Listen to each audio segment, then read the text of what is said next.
Today is Sistrens in the Struggle, Black Women in Britain. And this is a symposium with an incredible lineup. We're really excited, which has been programmed by Rihanna Jade Parker. And I would like to introduce Rihanna, who will then introduce today's speakers. And just to say, it's been a real pleasure to work with Rihanna over the last few months as well, and so thank you so much for everything that you've done. Rihanna Jade Parker is a writer, curator, and researcher. Rihanna was the co-curator of War in a Babylon, the community's struggle for truth and rights, which we just closed here at the ICA. She's presented at numerous institutions, including South London Gallery, Tate Britain, and Tate Modern. Rihanna is contributing editor for Frieze magazine and founding member of the art collective Thicker Black Lines. Her first book is forthcoming from Tate Publishing, and it's titled A Brief History of Black British Art. We're so grateful to Rihanna for all of her work, and I'd be really happy if you could join me in welcoming her. Thank you. Thank you. Morning, everyone. Afternoon, sorry, ignore me. Thank you for coming. It's fairly easy. I was being very selfish. I want to hear from these women. I want to sit down and be under some kind of tutorship. Some I've only just met, others I've been following for a long time, but fundamentally a lot of the work I do wouldn't be possible with a lot of black women writers and academics, including Joy, Rita, and Lisa, Adele, and Diana. I love you so much. It's my grace to have you here. And I'm going to be diligent and pay attention today. And afterwards, we'll be together for a couple of hours. So let's lime. Thank you, Rita.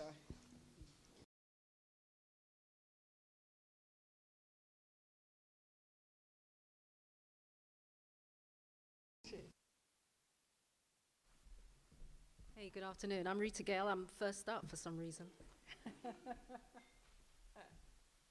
Okay. So this presentation is an adaptation of a journal article that was published about 18 months ago. And so I've adapted it for today.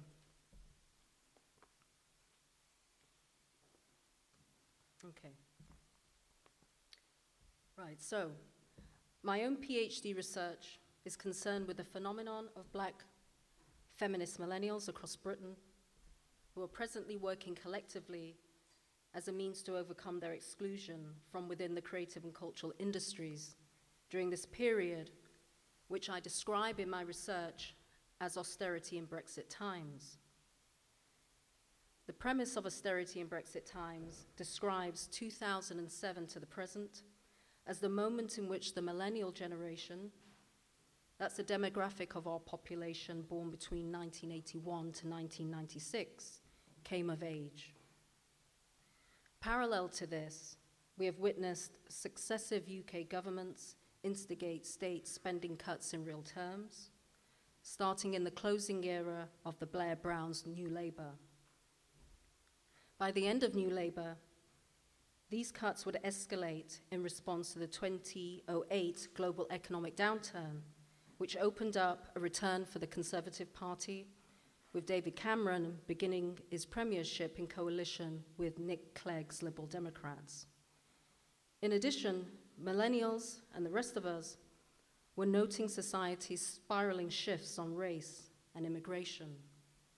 This environment would embolden the anti-immigration crusaders who would successfully secure their prize of a UK referendum on EU membership in 2016. The socio-political impact of Brexit, coupled with the UK government's overt policy of austerity since the turn of the millennium, can be seen all around us today in 2021.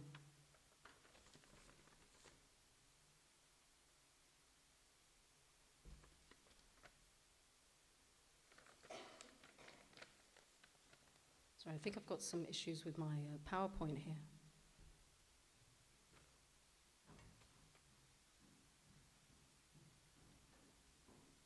Sorry, can we just...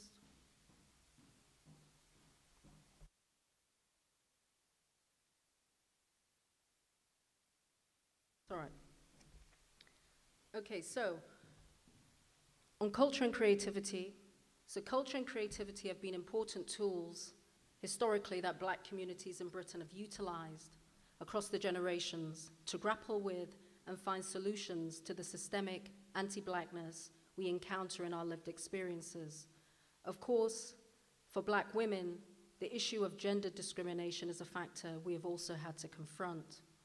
For the millennial generation of Black British feminists who have formed creative collectives in austerity and Brexit times, the challenges they face lay in the rollback of previous hard-fought gains in employment, immigration, education, and most troubling in many ways, the very public discourse on transgender rights made by those, as I call them, back in the day feminists, who exercise authority through their positions of power in the media, the arts, the academy, and elsewhere.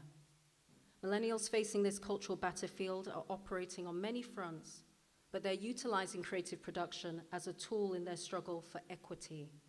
Creativity can and has made change in the lives and experiences of Black women in Britain. Two notable recent examples of this can be seen in literature. So apology for the names. So yeah, the slide, I was using a PC. So of course, on the left of frame is Renée Edo-Lodge, Black British feminist millennial of the award-winning book, Why I'm No Longer Talking to White People About Race.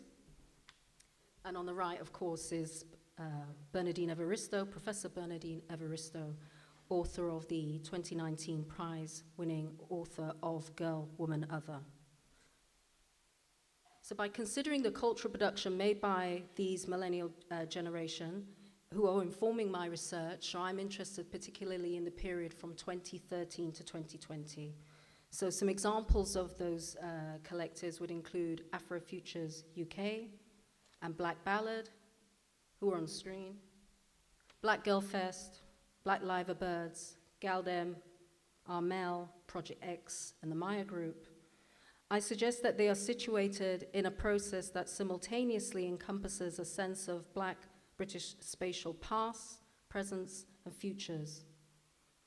So these spatial timelines of Blackness are a manifestation of historical intersectional challenges affecting the lives of Black women here in Britain.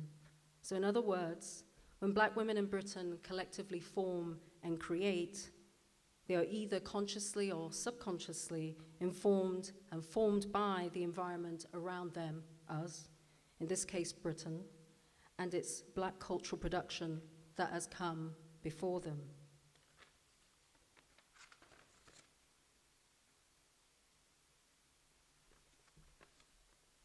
This is an article by Gayle Lewis, published in 2017 in the Feminist Review Journal.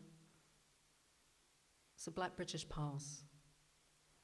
As Gayle Lewis reminds us, Black feminism in Britain was formed through the lens of colonialism, post-colonialism, and the competing ways in which the presence of the Black woman in Britain is rendered both visible and invisible. The Black woman in Britain must contest exclusion and erasure at all times.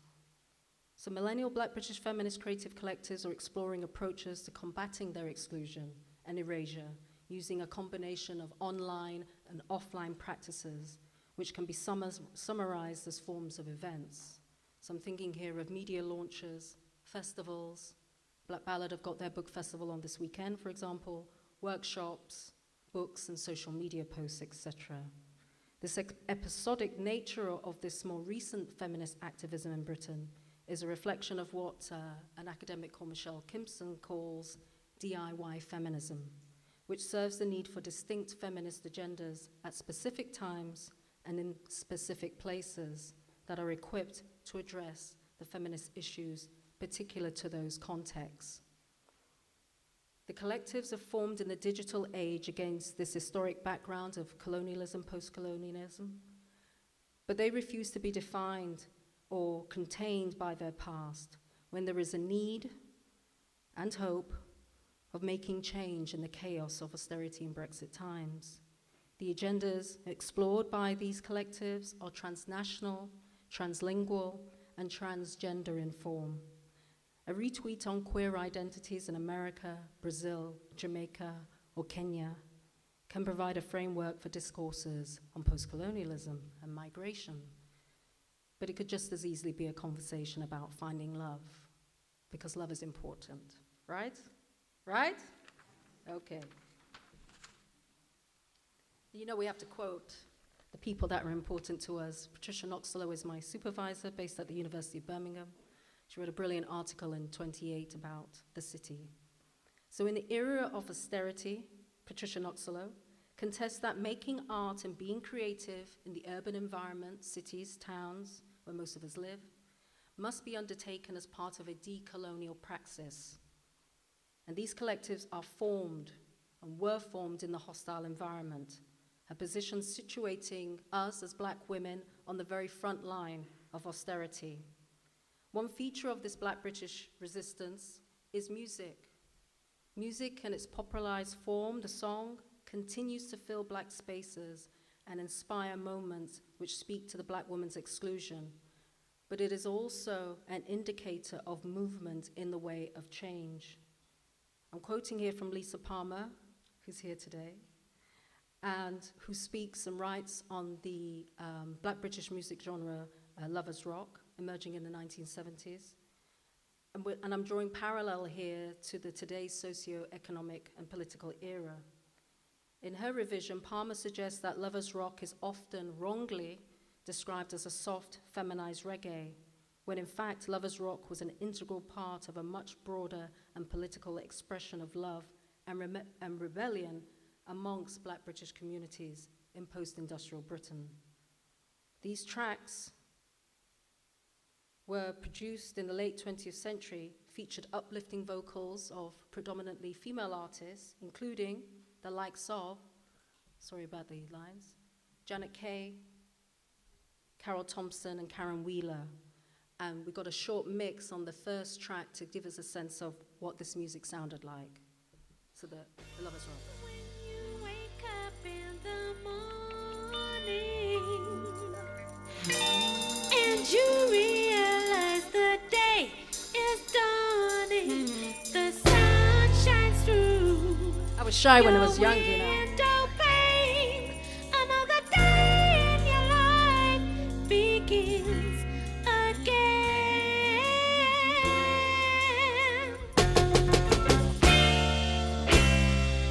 Don't feel no way. You're unhappy 'cause you're all alone, and you feel that you just can't go on. Don't feel downhearted, just look all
kept us going when we needed it, right?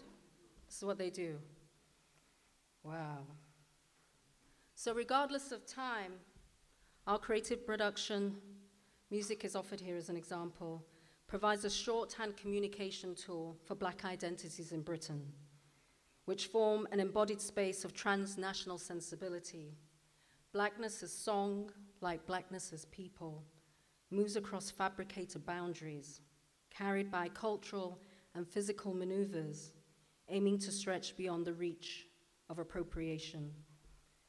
This movement is in conflict with Britain's efforts to restrain Black culture, seemingly for the purpose of being rejected by the nation at a future date that will be determined by socio-political events.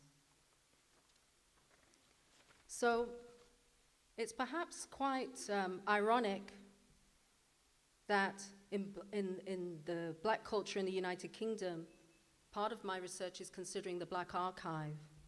So the presence of the archive, meaning the politics of collection and curation and exhibition, which can speak to the ongoing discourses of this exclusion and erasure that we're dealing with. And events like this have to be archived, right? Because not everybody can be here, but there's some important things that are going to be discussed.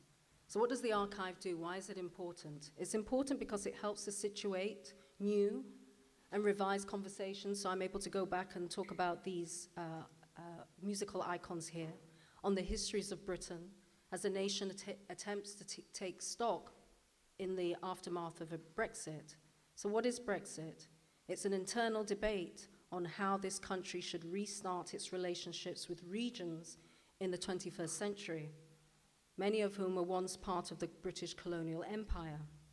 So we find ourselves back at colonialism, post-colonialism, but not for the purpose of going back into history, but to move forward through reconciliation of Black histories in Britain. And the urgency becomes greater still as solutions are fought to meet the demands of archiving current and future digital Black British cultural production. And I'm thinking particularly about, and I include myself in this, our over-reliance on social media and the lessons that we can learn from MySpace, right, which disappeared. And an academic here who's based in Canada, Catherine McKittrick, provides us with some methods for this reconciliation, which she calls a decolonial inventory. It's a series of practice methods which can be used as a means to honor our Black past whilst forging a Black future for a good life in the city. As my parents' generation, and probably grandparents, great-grandparents for many of you here today, as they depart, we are left to reconcile our lives here in Britain. And I think of McKittrick's work as I recall the creative interventions currently being made by those millennial Black feminist creative collectives located across Britain's urban centres, those cities that were once Britain's colonial heartlands. The cities I'm thinking of are places such as Birmingham, Bristol, Cardiff, Glasgow, Leeds, Liverpool, London, Manchester, Nottingham, Sheffield, and elsewhere.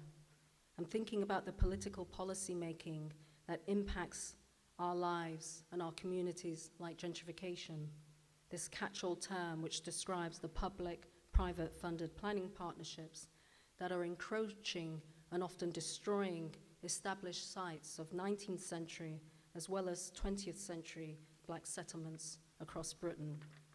And I see that Joy White, who is here today, her book is on sale out there called Terraformed. She speaks a lot about that work.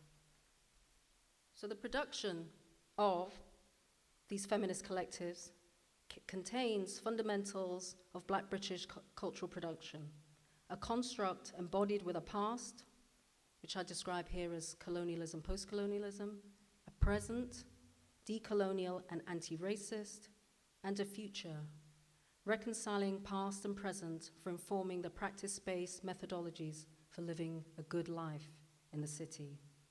The future articulations of Black British culture will expand through the prisms of the transnational, the translingual, and the transgender. The knowledge passed down to them via the Black British archives in creative forms such as music and literature have enabled these Black millennial feminists a moment to amplify their existence beyond the past and present towards the goal of living a future good life. So when we hear Black women's voices, we know that it's our time. It's time to move. But can you hear them? Might we miss them?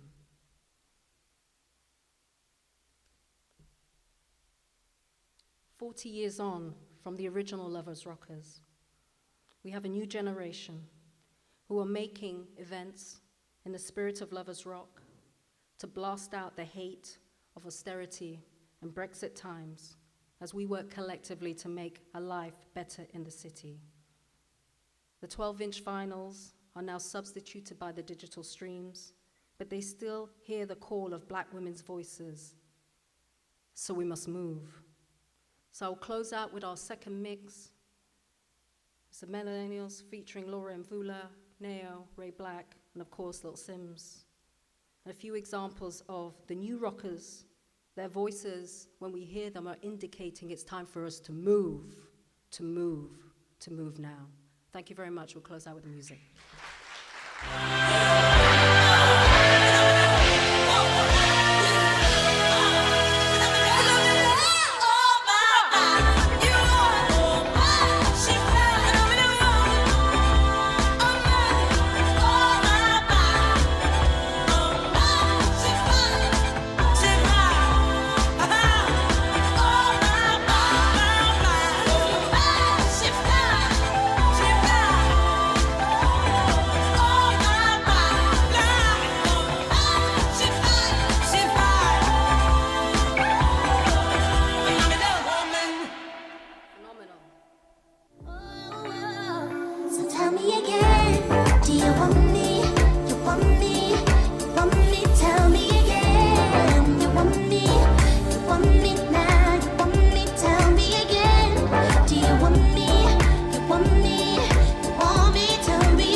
Life sucks and I never try suicide. Mine's fucked even more than I realise. Time's up, keep it moving when she arrives. If you ever heard what I heard in my mind, never try, you would cry, that's a lie, you would die. I don't wanna ever come down from a high, I am in the best seat. From time and the next breed, if you come at me directly. Don't need no one to defend me. Souls in a place even I can't get to, don't fuck with the deadly. Moon waves in open seas, quick coasting overseas. Fuck those who don't believe, they will never wanna admit I'm the best here. From the mere fact that I've got ovaries. It's a woman's world, so to speak. Pussy you sour, never giving credit where it's due, cause you don't like pussy in power. Venom. True talk, right? Come on. Thank you very much.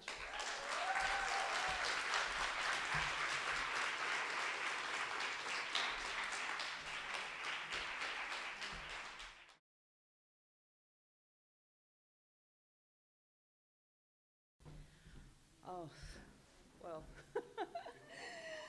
Good afternoon, everybody. Rita, you're a hard act to follow. What am I supposed to do now?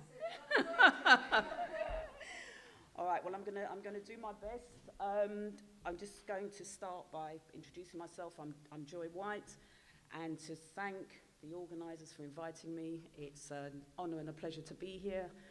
in such great company.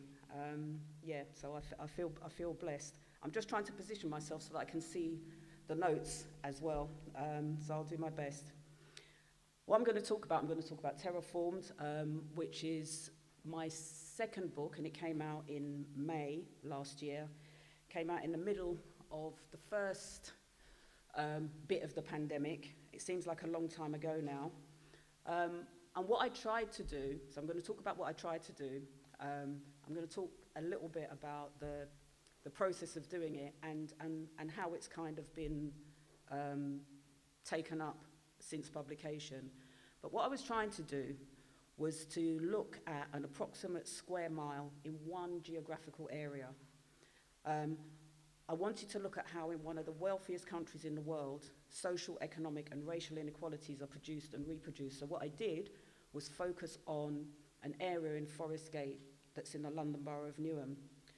And Newham is one of the most multicultural boroughs in the UK, I think, or at least it was. Terraformed is my attempt to connect the dots, to locate the struggles, the wins and the losses of young black lives in a structural, institutional and historical context. Because as the recent exhibition, War in a Babylon, has shown us, there are gaps, there are silences, there's a collective forgetting of our contemporary histories. As Audre Lorde said in Sister Outsider, black children have to learn that oppression comes in many forms, none of which have anything to do with their own worth. And that's part of what I was trying to do, to show young black people living in a landscape where neoliberal ideas are common sense, that oppression is real, it takes many forms, and although it exists, it does not diminish their value as human beings.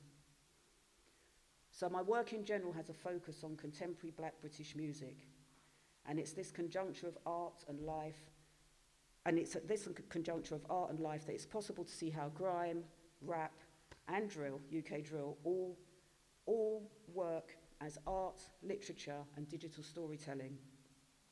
But because of the ways in which racism operates, these forms and the people that create these forms are held to account, scrutinized, and demonized.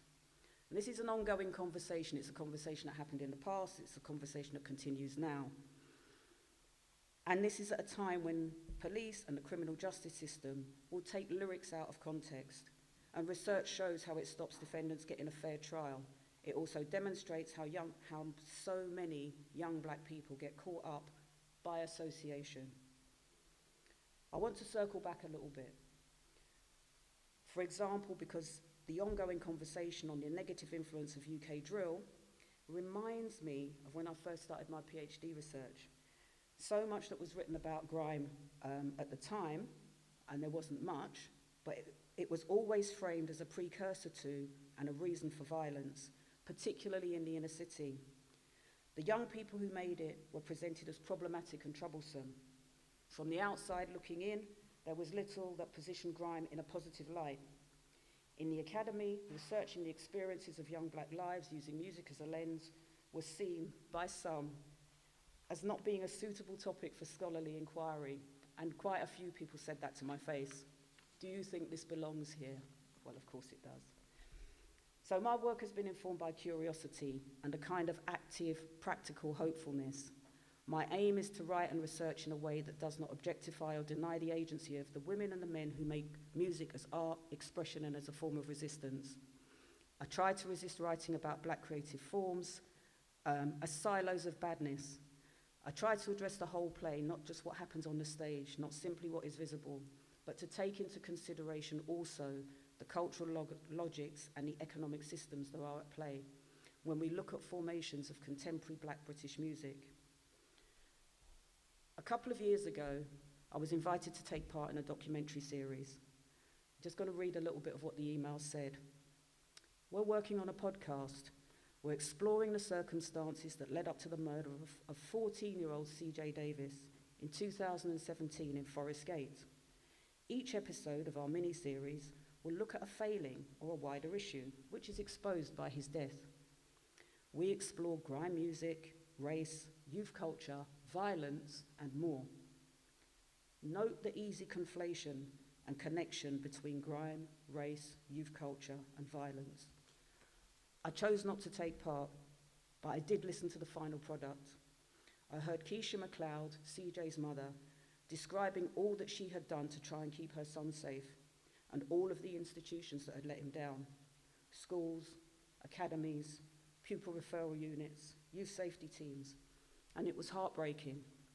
Unfortunately, it's a story that's repeated over and over and over again, because for young black lives, they often come up against these opaque, outsourced institutions, academies with isolation rooms and a predisposition to exclusion as a first resort. And the vulnerability that comes with school exclusion is well documented. Those organizations that have been revealed to be profiting from the pandemic, they're nothing new. Outsourcing of public services to private firms has been going on for decades. But the government response to COVID has exposed the ways in which that those on the receiving end have little choice about the poor quality services that they receive. So the ideas behind Terraformed, even though it was written prior to the pandemic, and most of the research was done before the pandemic, although it tells a very local story, but it also speaks to the wider issues of the impact of gentrification. So look around any gentrified inner city area and think through who can afford the handcrafted, individual, high-cost goods and services that are on offer. Who has access to the leisure spaces? What are the ways in which the space is taken up in a neighborhood? Who is missing from the images of the new, desirable spaces? When my local corner shop started selling organic, freshly squeezed orange juice for $5.99 a bottle, I paid attention. I asked the shop owner about it, and he said his customer base had changed over the last couple of years. His new customers wanted organic produce, vegan goods, and these came with a hefty price tag. At the same time, the average income in the area hadn't gone up. Young people in the area were still without work or in low-paid work. Trying to navigate through some of these systems and institutions with and on behalf of the young people in my life let me know how challenging everyday life could be. Opening a bank account, applying for jobs or benefits requires an enormous amount of resilience and patience. So what I'm going to do is show you some of the images that are in the book. I think there are 7. I'm going to show 6 of them today. But while I was doing the research, I took hundreds of pictures. I recorded lots of sound of the area, sounds of people talking. I recorded my thoughts as I was walking along. I made notes. So I'm going to show the pictures here. In the book, they're in black and white. Here, they're in color. So let me show you the first one. So the first one is a map. That's a map of the approximate square mile that I'm talking about in the book. And I had it drawn in this way to kind of reflect the style of the new marketing material for the area. They want to turn this bit of Forest Gate into an urban village. And all the marketing material looks very the same, very kind of, these kind of neutral pastel colors and so on. So it was a kind of, it was a play on the marketing material. But in the image, those 3 exclamation marks show 3 gunshot incidents that happened within, probably within about a year of each other, including the killing of CJ Davis that I referred to earlier, which is the one up on Brooking Road. The next image is the estate agent in the high street. The postcode for Forest Gate is E7, and so they do this thing where they put up 7 reasons to live in Forest Gate, and the 7 reasons, let me just see if I can remind myself, are on the left-hand side, and so, oh, I can read them from here. You know, you can walk the dog, you can stroll in the fog, go for a jog.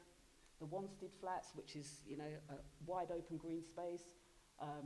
Talk about the football grounds. They talk about Westfield. They talk about Crossrail. It goes on. They talk about the farmers market, the crepes you can get at the farmers market, and then they decide to add to it another 7 reasons on the other side for living in Forest Gate.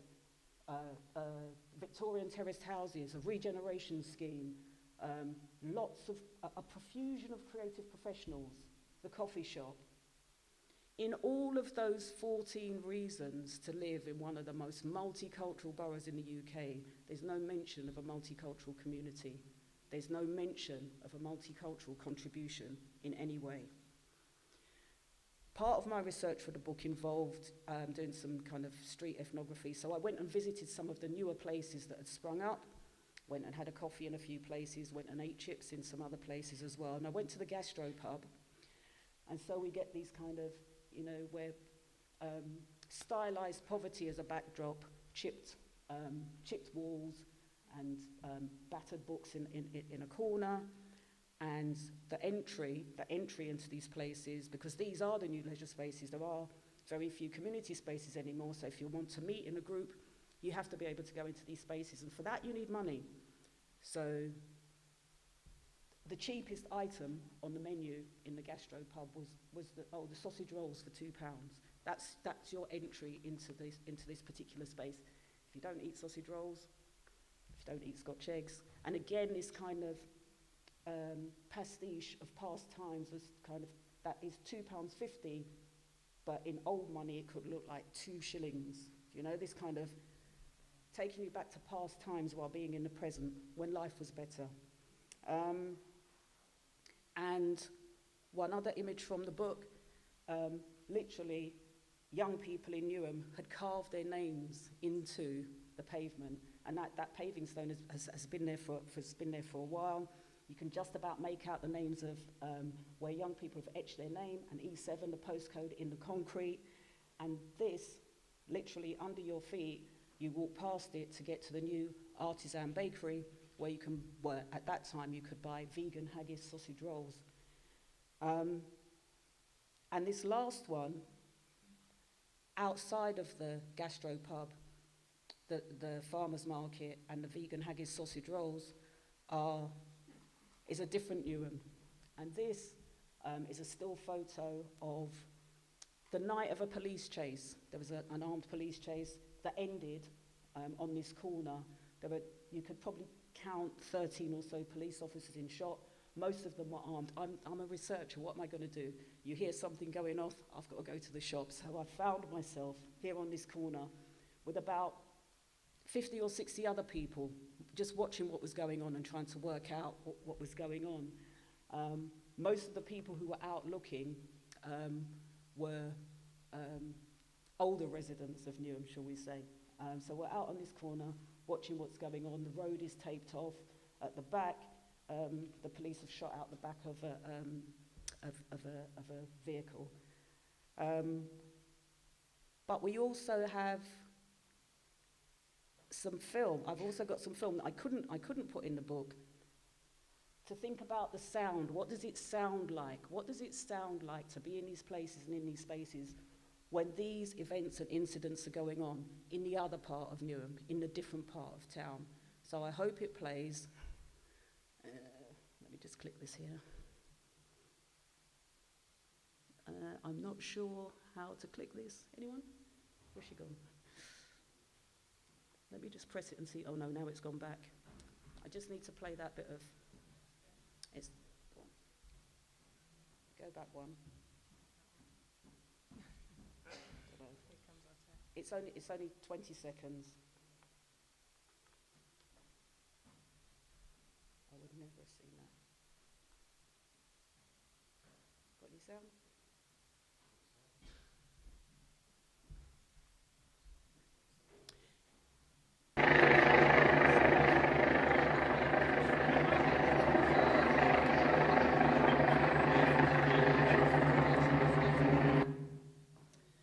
What's interesting about the filmed part of it is that at some points there was silence. So even though there were lots of people, all the sound that you could hear was the sound from the helicopter. There were the lights from the sirens, and then people started to speculate whether the people in the car were alive or dead. Other younger people turned up on the scene to see if they recognized anybody that was part of what was going on. And there were very, very different responses on social media when you looked for that hashtag, how it was reported on some websites on Instagram that are from from other communities as this kind of, this incident that had happened, compared to how it was reported under the hashtag E7 on Twitter was quite different. Some people, it was just a nuisance and a noise, oh, I wonder what went on. And this kind of subtext of, these young people are out here wilding again, and it's just ruining the area. It's just ruining the area, and having their sleep disturbed by the sound of the helicopter. So let me go back to my holding slide.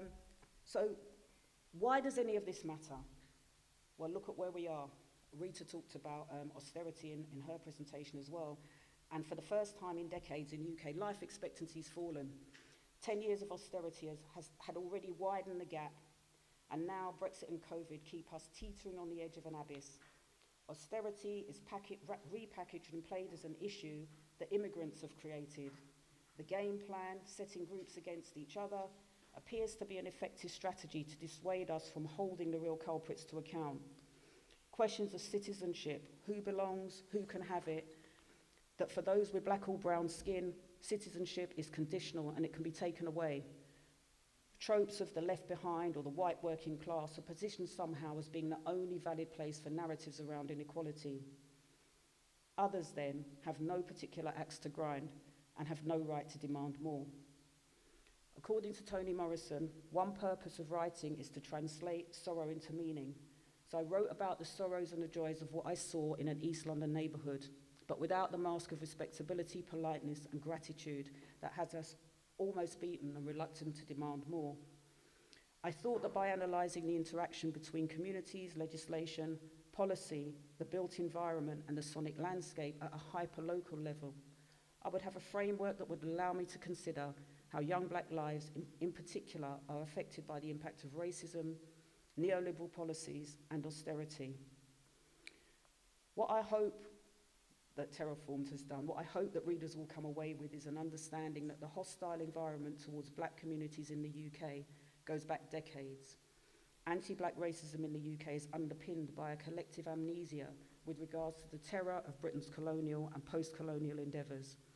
Although ahistorical accounts often erase the black presence and contributions, there are existing blueprints from the recent past for activists and community organisers, and I've tried to bring these to the fore.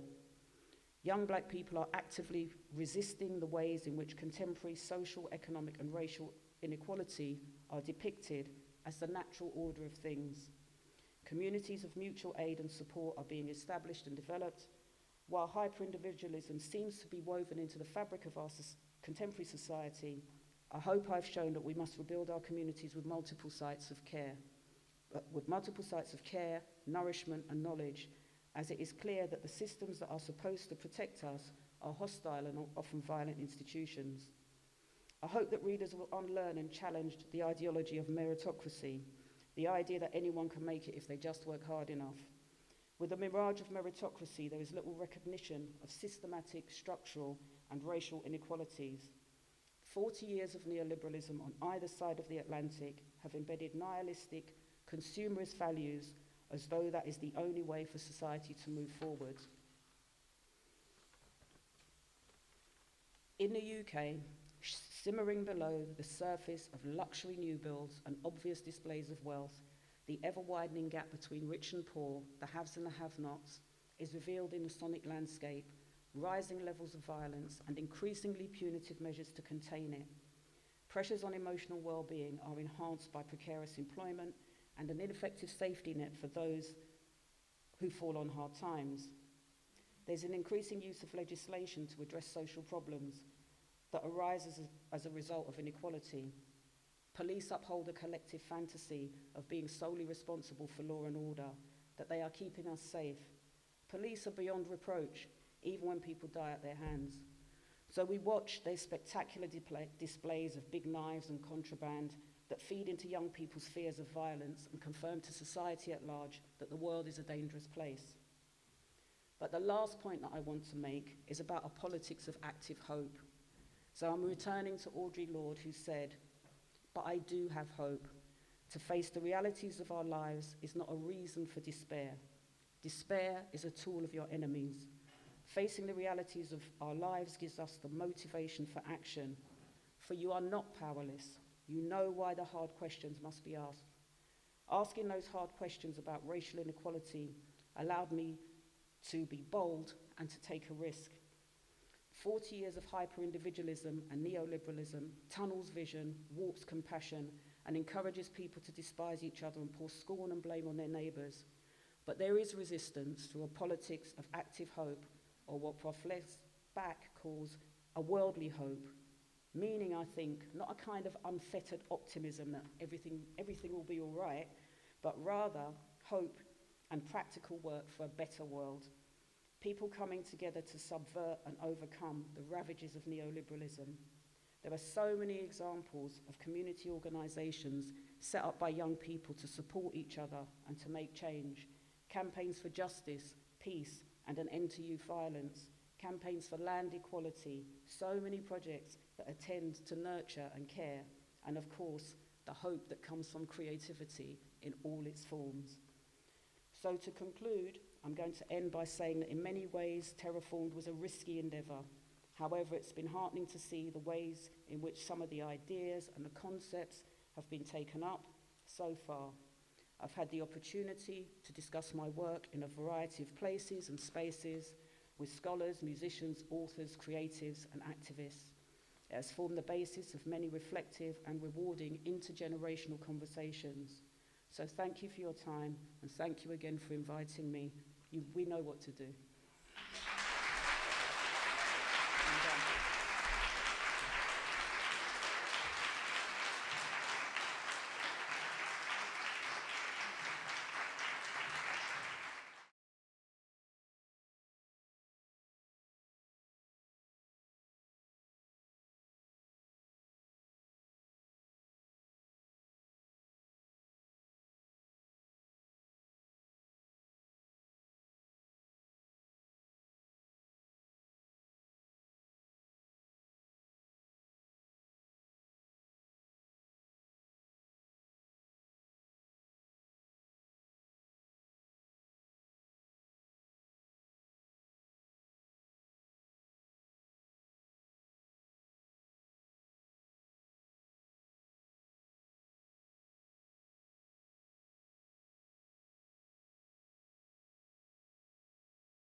One, two, microphone, check, check, check. Yeah, pretending to be a DJ, yes?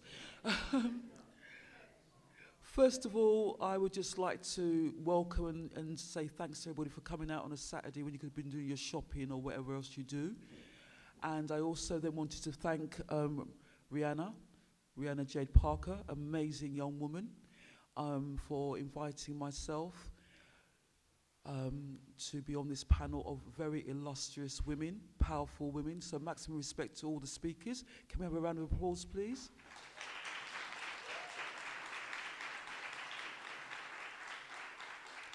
And then I quickly want to say thanks to Rosalie, and Stephen. Stephen saved my life, and to the other technical people in the house. So I've got 30 minutes and I'm eating into it already, but I just wanted to start off by saying that. So my subject today will be Black cultural activism and disruption. Yep, whoop. What's interesting is that I have to thank Rihanna, because when she invited me, it was just to talk about, I suppose, my last 30 or 40 years, in fact 40 years of God giving me life on this earth. And I struggled at first, and then it all just started coming back to me. So I'm taking you down memory lane. Next slide, please, Rosalie. So I suppose my cultural activism started in the early 20s, in my early 20s rather, showing my age, in that 1981 I left what was Middlesex Polytechnic. known to you now as university, but yeah, dark ages time. And it was the age, as I will say a bit more about DJ Adele Linda was in your pattern in a moment. We both had left Polytechnic, and it was the age of Thatcherism. So it was a very bleak time in terms of getting jobs, let alone being a black person, let alone being a black woman, let alone being a black male. And I had done a very practical degree, undergrad, which was business studies, and I'd done marketing as my specialism. But as I often say, I wasn't slim and I wasn't blonde, so I wasn't going to get a job in that area. So that was one thing. Just before the 80s, I was introduced to black history by a very close friend of mine. And so I was reading books by some of the historians that I've listed. So Chancellor Williams, Sheikh Anta Diop, Professor Ben Jokannan. And I also went to Egypt in, I think, 1980. And Professor Ben Jokannan had a tour of African Americans, black African Americans with him. And we just stumbled across them as we were going up. I can't remember if it was the Valley of the Kings or somewhere, and he was generous enough to invite us to sit down, and it was just amazing because I had his books, or I certainly bought his books when I came back, and there was this legendary black historian, you know, talking about where we were and about Egyptology and so on, and it was just amazing. At that time also, prior to the 80s, I had met a number of fellow students at Middlesex, and so I was introduced to the writings of Toni Morrison, Paula Marshall, and I need to big up Heart of the Race, and I'm showing you the old cover because that's what the first edition looked like. Yeah, moving on to the next slide. Thank you.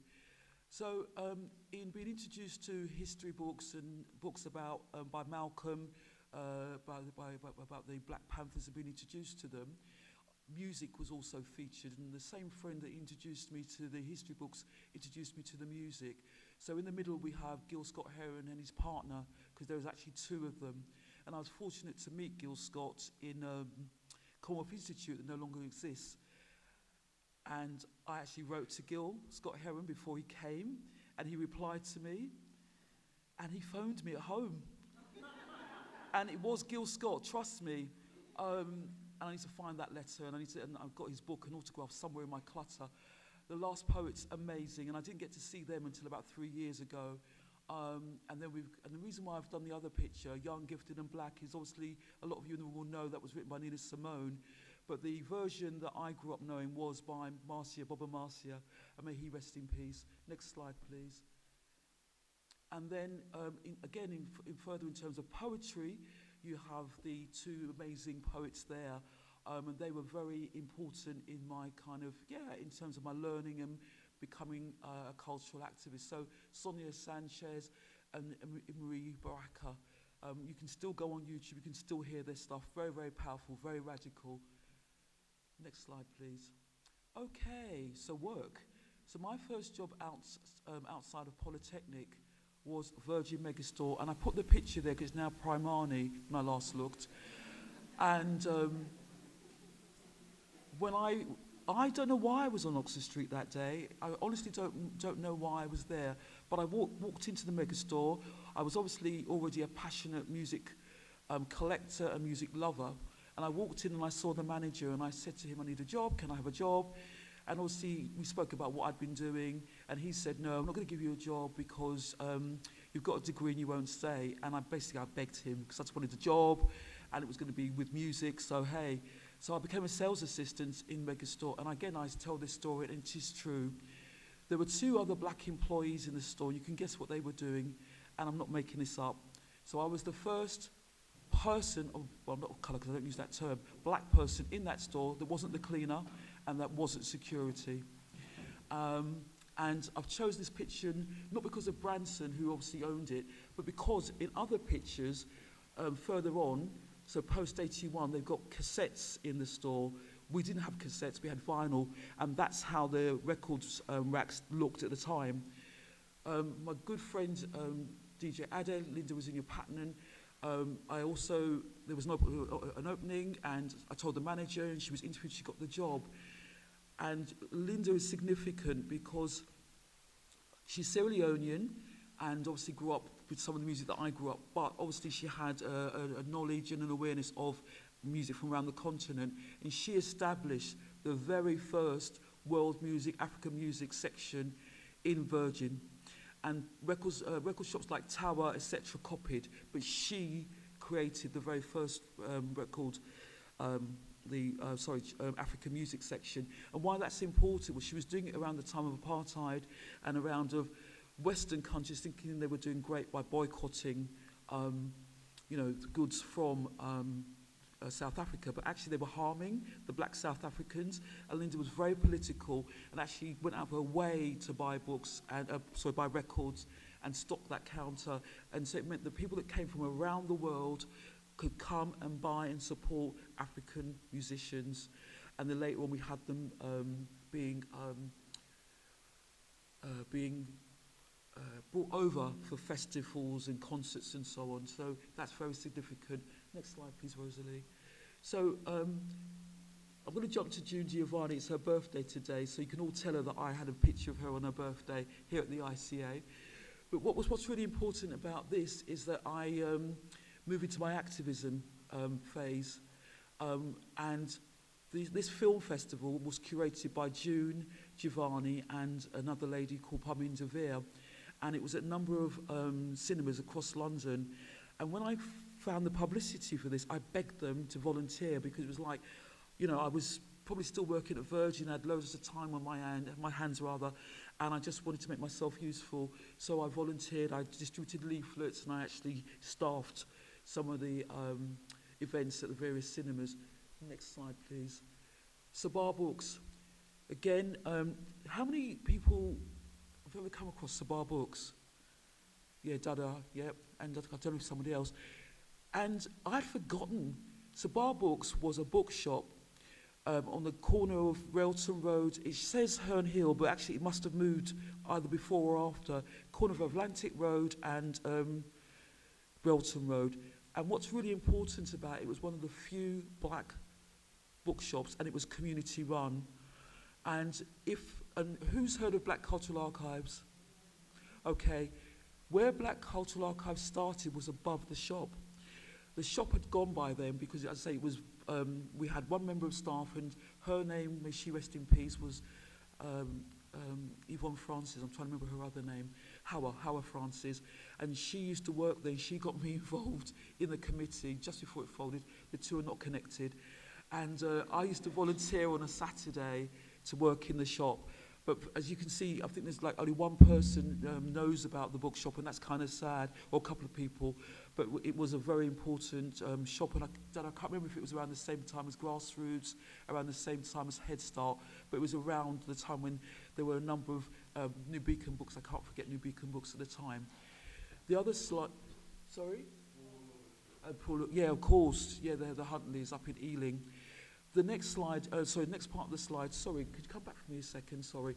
Apples and Snakes. Apples and Snakes was a performance poetry organisation, and they used to put on live poetry in Clerkenwell and other places, and I can't remember how I bumped into them, but they were all white, either poets or organisers, and they wanted to obviously be more diverse, culturally diverse in the poets that they put on.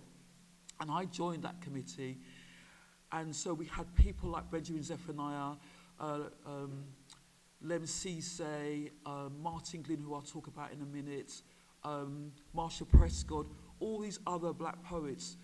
And if not for the first time, secondly, very early on in their careers, they were featured as part of Apples and Snakes. Next slide, please. Seminal organisation. How many people have come across or remember or visited the Black Art Gallery in Finsbury Park? Wicked.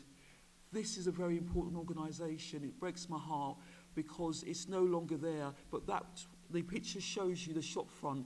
As you came out of Finsbury Park Tube on the main road and turned right, the opposite the Rainbow was the Black Art Gallery.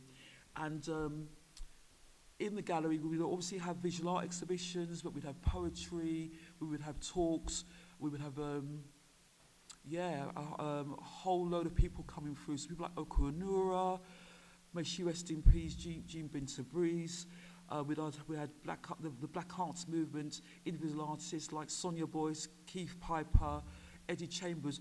Their early, if not their first exhibitions, were at the Black Art Gallery. That's before they became, professors and doctors and fellows and so on. That's where they started. And I need to say that the Black Art Gallery was started by Eve Ikadina and her partner, Shaka Dedi, and I came across Eve Ikadina in Peckham, and it was about 1981, and I heard her talking to a friend in the Peckham book place, and she was talking about this new space that they were just establishing, and it was going to be a black visual arts space, and I just said to her, I will volunteer, I will help, just tell me, just contact me.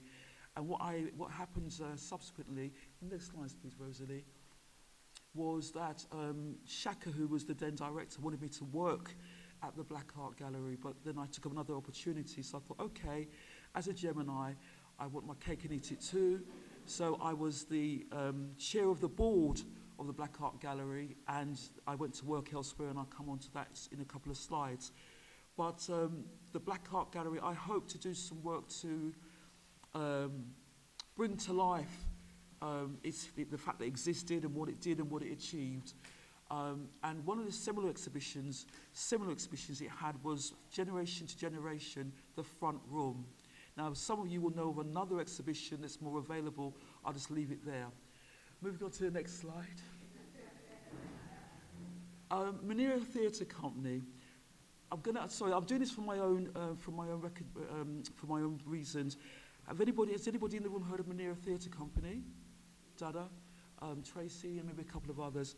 A very seminal black women's theatre company that was based in Tottenham, and actually it's sold out now, but we will be live streaming it, so go to Eventbrite. They're coming together for the first time in nearly 30 years at Clapham Library next Saturday at 7 o'clock, I think it is.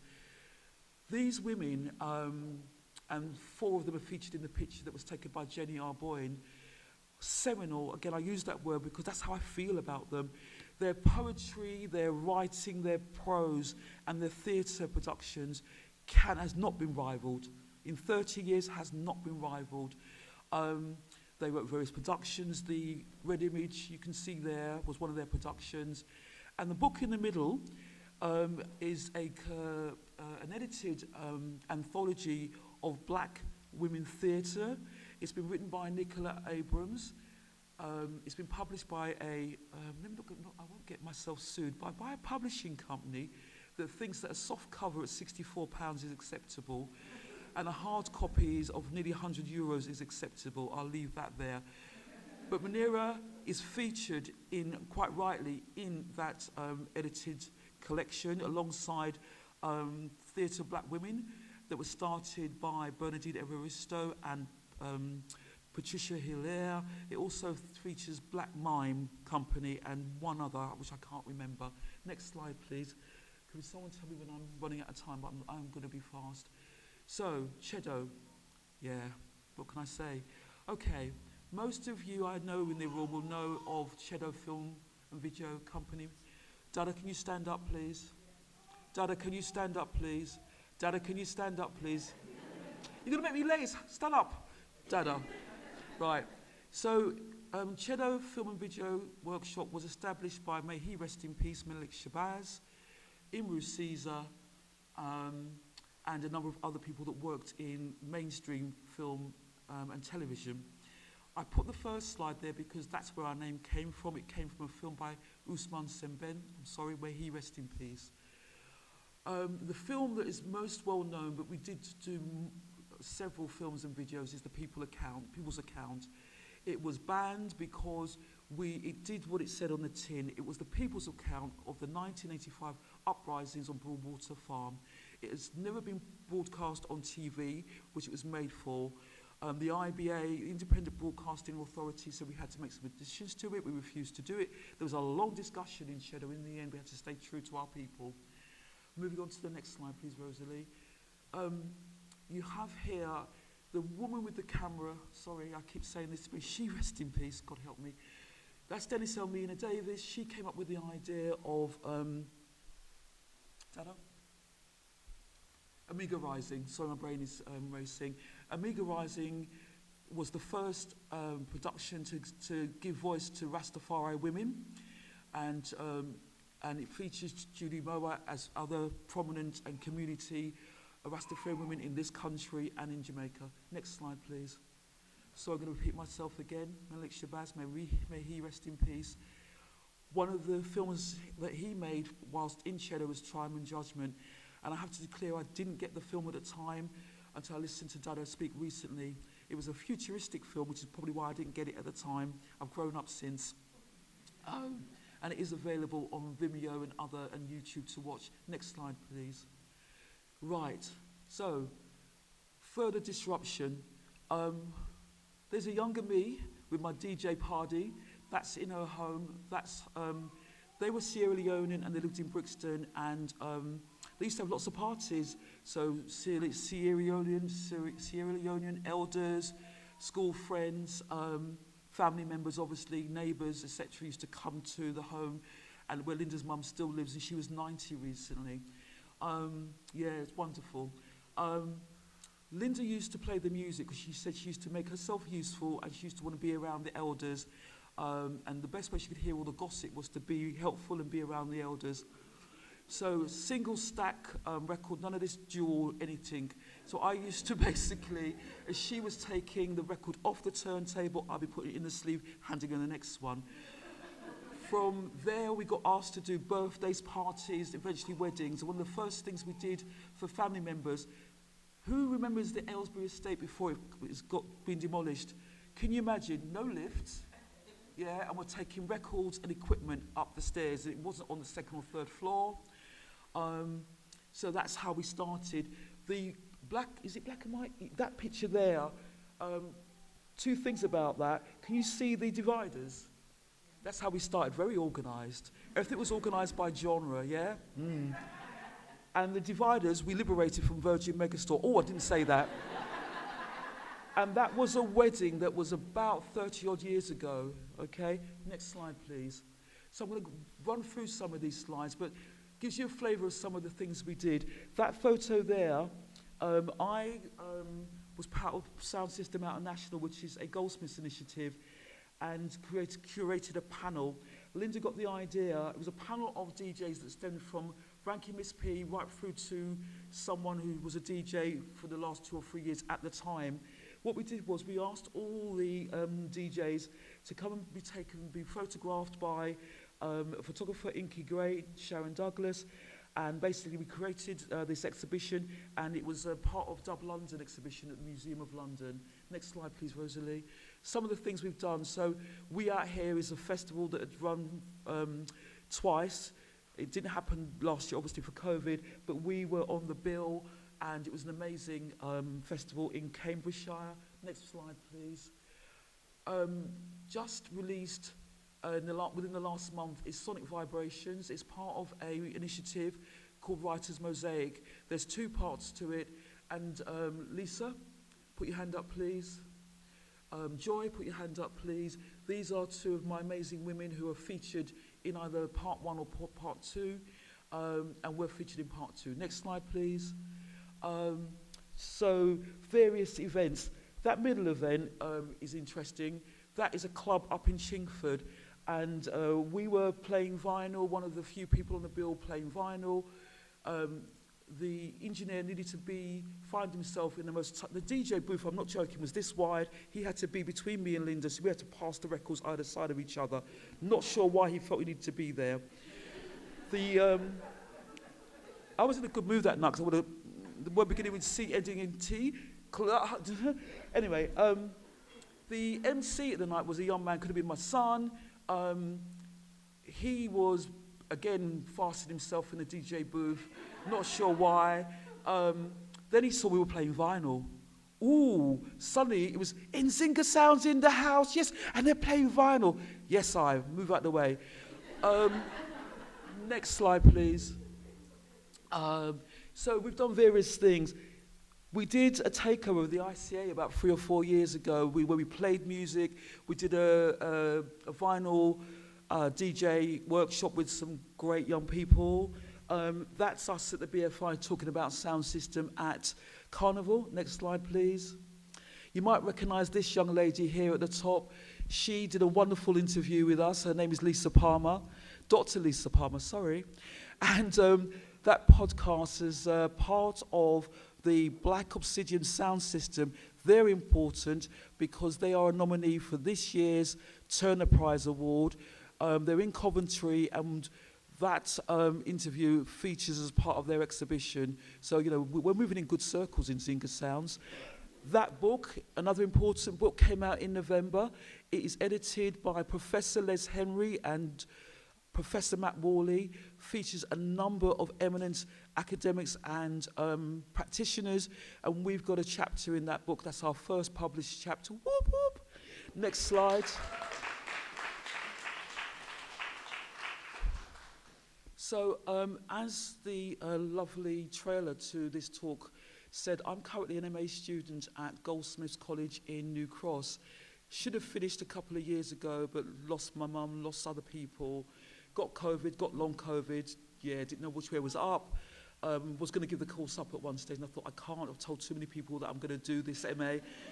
I have to big up Dr. Lisa Palmer, Dr. Joy, my good star, Rita, Gayle, and Vincent, you're in the house, because they have supported me, and there are probably other people that have supported me in this room. Rihanna's supported me.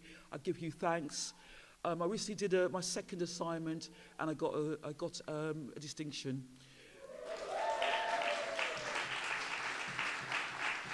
And I started out as someone who hadn't been in higher education for 30 plus years, thought I couldn't write, worked on myself, attended a lot of academic skills courses, which Goldsmiths, they're free and they're great.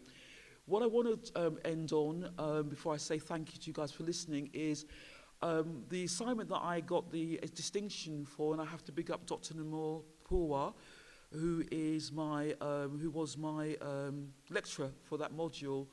I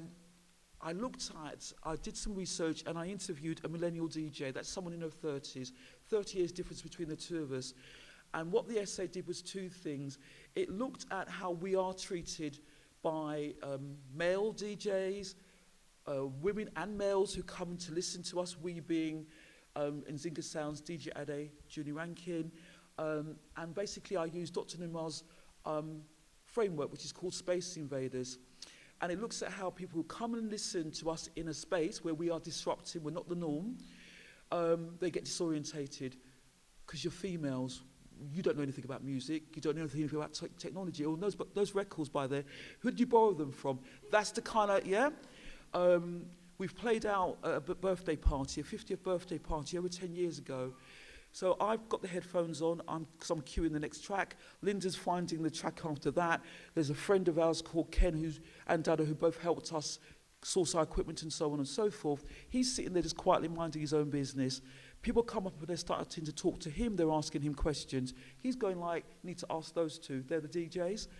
The fact they've got headphones on, the fact that one's selected might be a cue. So they're asking us whatever questions, then a guy comes up, he doesn't ask if he can take the mic, he takes up the mic. So what I do, because I'm a rude girl, I silence the mic by putting it down to 0. My man's...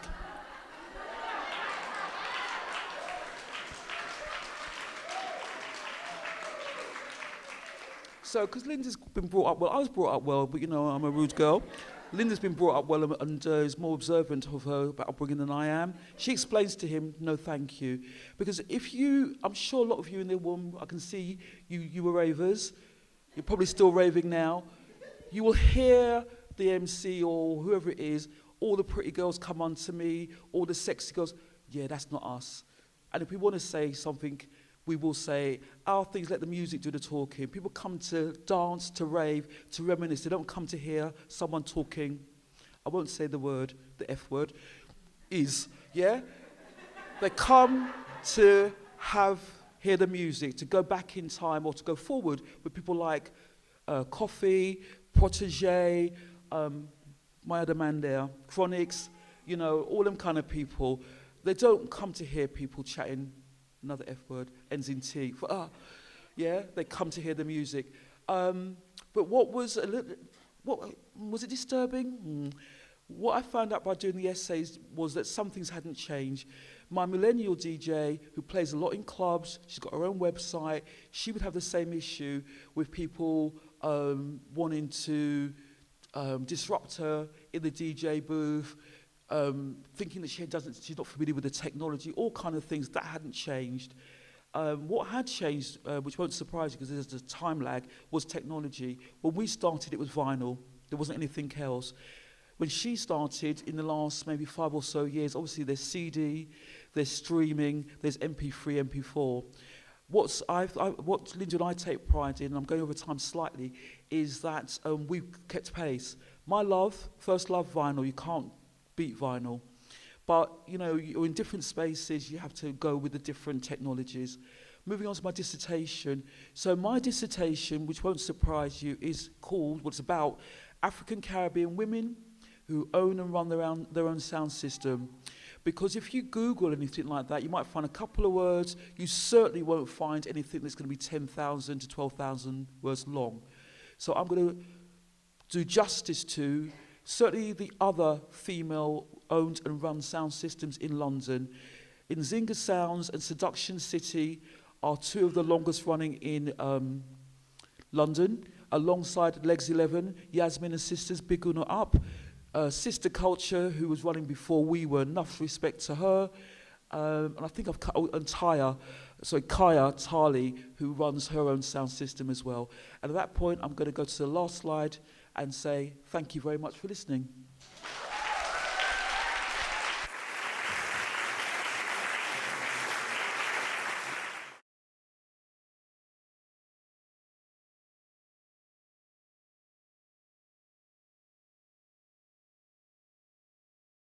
Good afternoon, everyone. My name is Lisa Palmer. Big up June, that's all I can say, because literally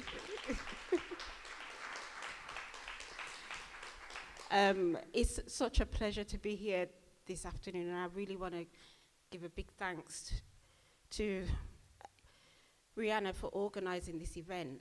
This is very rare to have this kind of conversation in place in the heart of Babylon.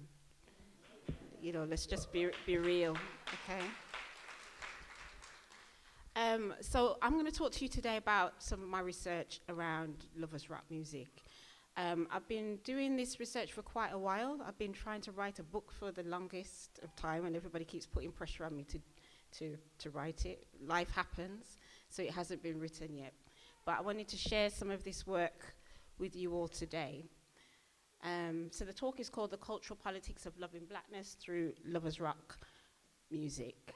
So some of you will be familiar with lovers rock.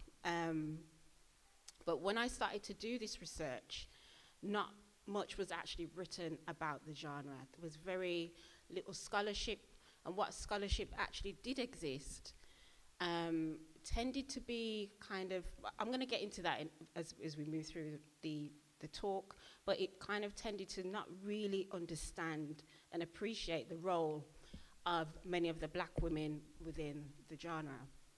So I'm going to talk to you really about the framing of what I was using when I developed the research, which is a black feminist engagement with loving blackness, which comes from the academic bell hooks. I'm going to give you a brief history about lovers rock and talk about the young gifted black women that were performing during that period. And I also, the heart of this discussion is about love. And it's about getting us to think about the positionality, the importance of this, the kind of politics of love within, and the role that a discussion and an engagement with love has played throughout our kind of black popular culture. And then I'm going to sort of go through, I've got a lot to say, but you can read the rest of it, and I'm just going to get on with the rest of the talk because we're going to be here for a long time. So loving blackness. What is loving blackness? So bell hooks, the African-American feminist, she writes, loving blackness as political resistance transforms our ways of looking and being, and thus creates the conditions necessary for us to move against the forces of domination and death to reclaim black life. To reclaim black life. And I'm thinking here today that this is the kind of ways in which what we're doing with this conversation. We're reclaiming a particular narrative about black life that actually often falls through the cracks. Lovers Rock is part of that story. As I mentioned before, when I started to do the research, there was very little written about Lovers Rock within reggae music. And I think the reasons for that are quite long and quite complicated. But just to give you a kind of context for those who may not know about the genre, it's a form of romantic reggae. And it was established during the 1970s by young black people, predominantly in London, but across the country, who created their own scene through sound system cultures, but also as producers, as singers, as artists. And so their target audience was really about playing to those people that would attend the dance. You know, primarily it was a kind of cultural mechanism that we could use to communicate to each other about the kind of issues that we have about living and loving within what Stuart Hall calls a colony society. And what I wanted to also kind of draw attention to in the talk is the way in which Lovers Rock gets spoken about. So oftentimes when we think about lovers, we think about it as being a depoliticized form of culture. But actually, what I'm trying to kind of illustrate here is the way that it's actually black women doing a lot of the work of showing us how a politics of love, a politics of the erotic is not separate from the politics of freedom and the politics of black liberation. One of the kind of key ways in which we understand Lovers Rock is through these dominant heteronormative tropes, you know, the kind of dominant notion around the romantic dramas, fallouts, cheating lovers, you know, the kind of the pain of unrequited love. But also it's about the kind of ways in which black people were trying to form ways of loving each other. You know, very kind of, again, built around the notion of heteronormativity, but it nevertheless shows you something about the ways in which love was also seen as something that couldn't even find a home in the spaces of black people's lives. And Lovers Rock was a way of kind of thinking about that in a different way. Okay, so I'm going to play a clip from the late and brilliant filmmaker Menelik Shabazz. And I wanted us to kind of really think through the fact that Lovers Rock right now is seen a resurgence. There's a resurgent interest in this genre and what it was doing back in the 70s, and its kind of political and cultural meaning. So some of that is captured in Menelik's film, the story of Lovers Rock, and I just wanted to play the actual trailer for the film so you can kind of get the vibe of what he was doing. So run the track or the video. This is a story about the music and the way we were back in the 70s and 80s. We were the rebel generation. My back is against the wall. Try to tell me, we cannot get me to follow. My head is higher, I'm going to stand tall. No matter how they try to keep me down, me not fall. To me, Lovers Rock is the ingredients that's been put in by we here in the UK. This is our contribution to the recipe of reggae. It's a music, right, that speaks to the heart, the soul and the mind. It's a language. It's a way of life. It's a culture. I just love the way it makes me feel. I relax and nothing matters. It just makes me feel good, you know? And let's face it, when you hear it, you say, oh, wait a minute. If I could give the world to you. We were the first generation from the Caribbean who had gone to school here. So it was about making a mark in a way. At the time, the streets weren't safe. We were experiencing a lot of racism. Our parents really didn't understand the system and what was going on.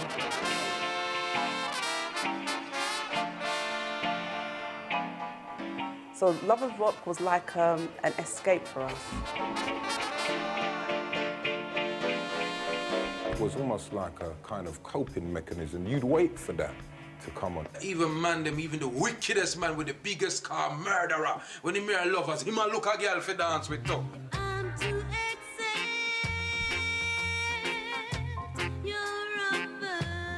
It was quite scary because that dance is quite an intimate dance. I remember I didn't move much. I was held up against the wall.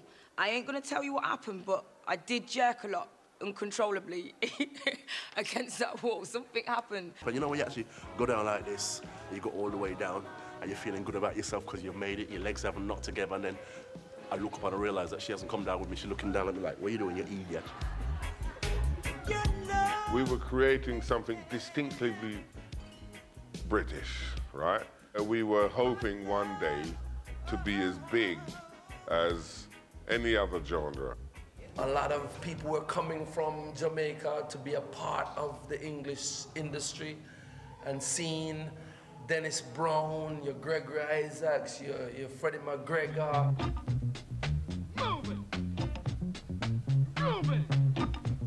By the 70s, when I was growing up as first generation Jamaican, we had kids at school, white kids at school, that was as familiar with reggae as we were because their parents were into ska. My mum really loved Lovers Rock, and that's kind of what sucked me into the genre. At the moment, there's a resurgence of Lovers Rock, and there's actually younger performers getting into it. A lot of Japanese Lovers Rock artists. Australia, New Zealand. So it's taken hold globally.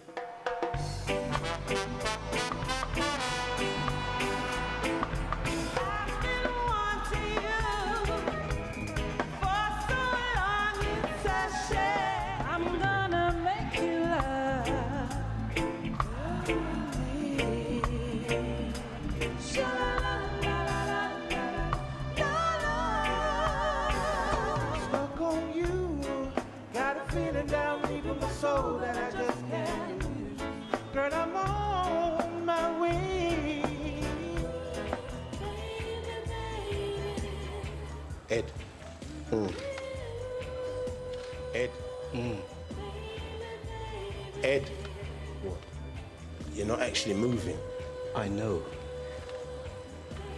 She is. Oh. With this music, we created our own unique genre that became known as Lovers Rock.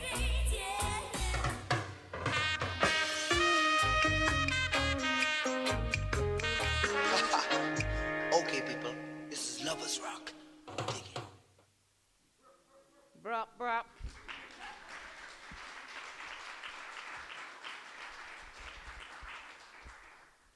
So I think some of the kind of more powerful aspects of Melanic's film is actually about reminiscence. It's the way in which Lovers Rock is an evocative culture, and it's a very precious culture in many ways.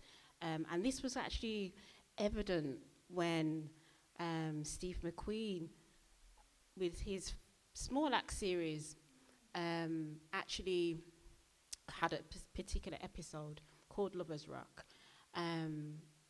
Again, this was quite interesting for me because when I actually was watching that particular episode, I was watching it with a group of friends.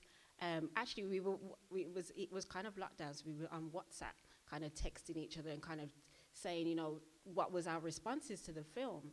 And I think that was what was quite interesting, is that in the mainstream kind of press, the film was highly acclaimed, but within other circles, you know, there were kind of questions and critiques, and, you know, I can see people nodding in the room about their own kind of feelings about how they felt about the film. And so I think there is, because of this powerful notion of it being a precious time in the lives of young black people at that particular in that period of the 1970s, who now are having time and are seeing that culture reflected back to them.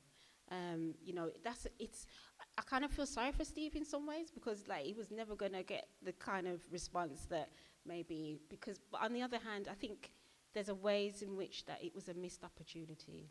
It's a missed opportunity to tell a story about particularly around Rastafari, and actually particularly around the complexity of lovers rock music in of itself. So I also wanted to kind of draw attention to, since we are looking at, you know, June has done a fantastic job of telling us about what was going on back in the 1980s of that period. And I want to draw attention to these films because they were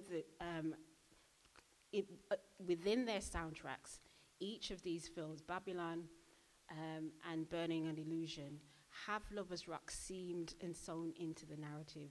It's not doing significant work, but it is doing significant work at the same time, in a sense that it's telling you about the cultural fabric of black popular culture of that period and how it was an integral part of reggae music.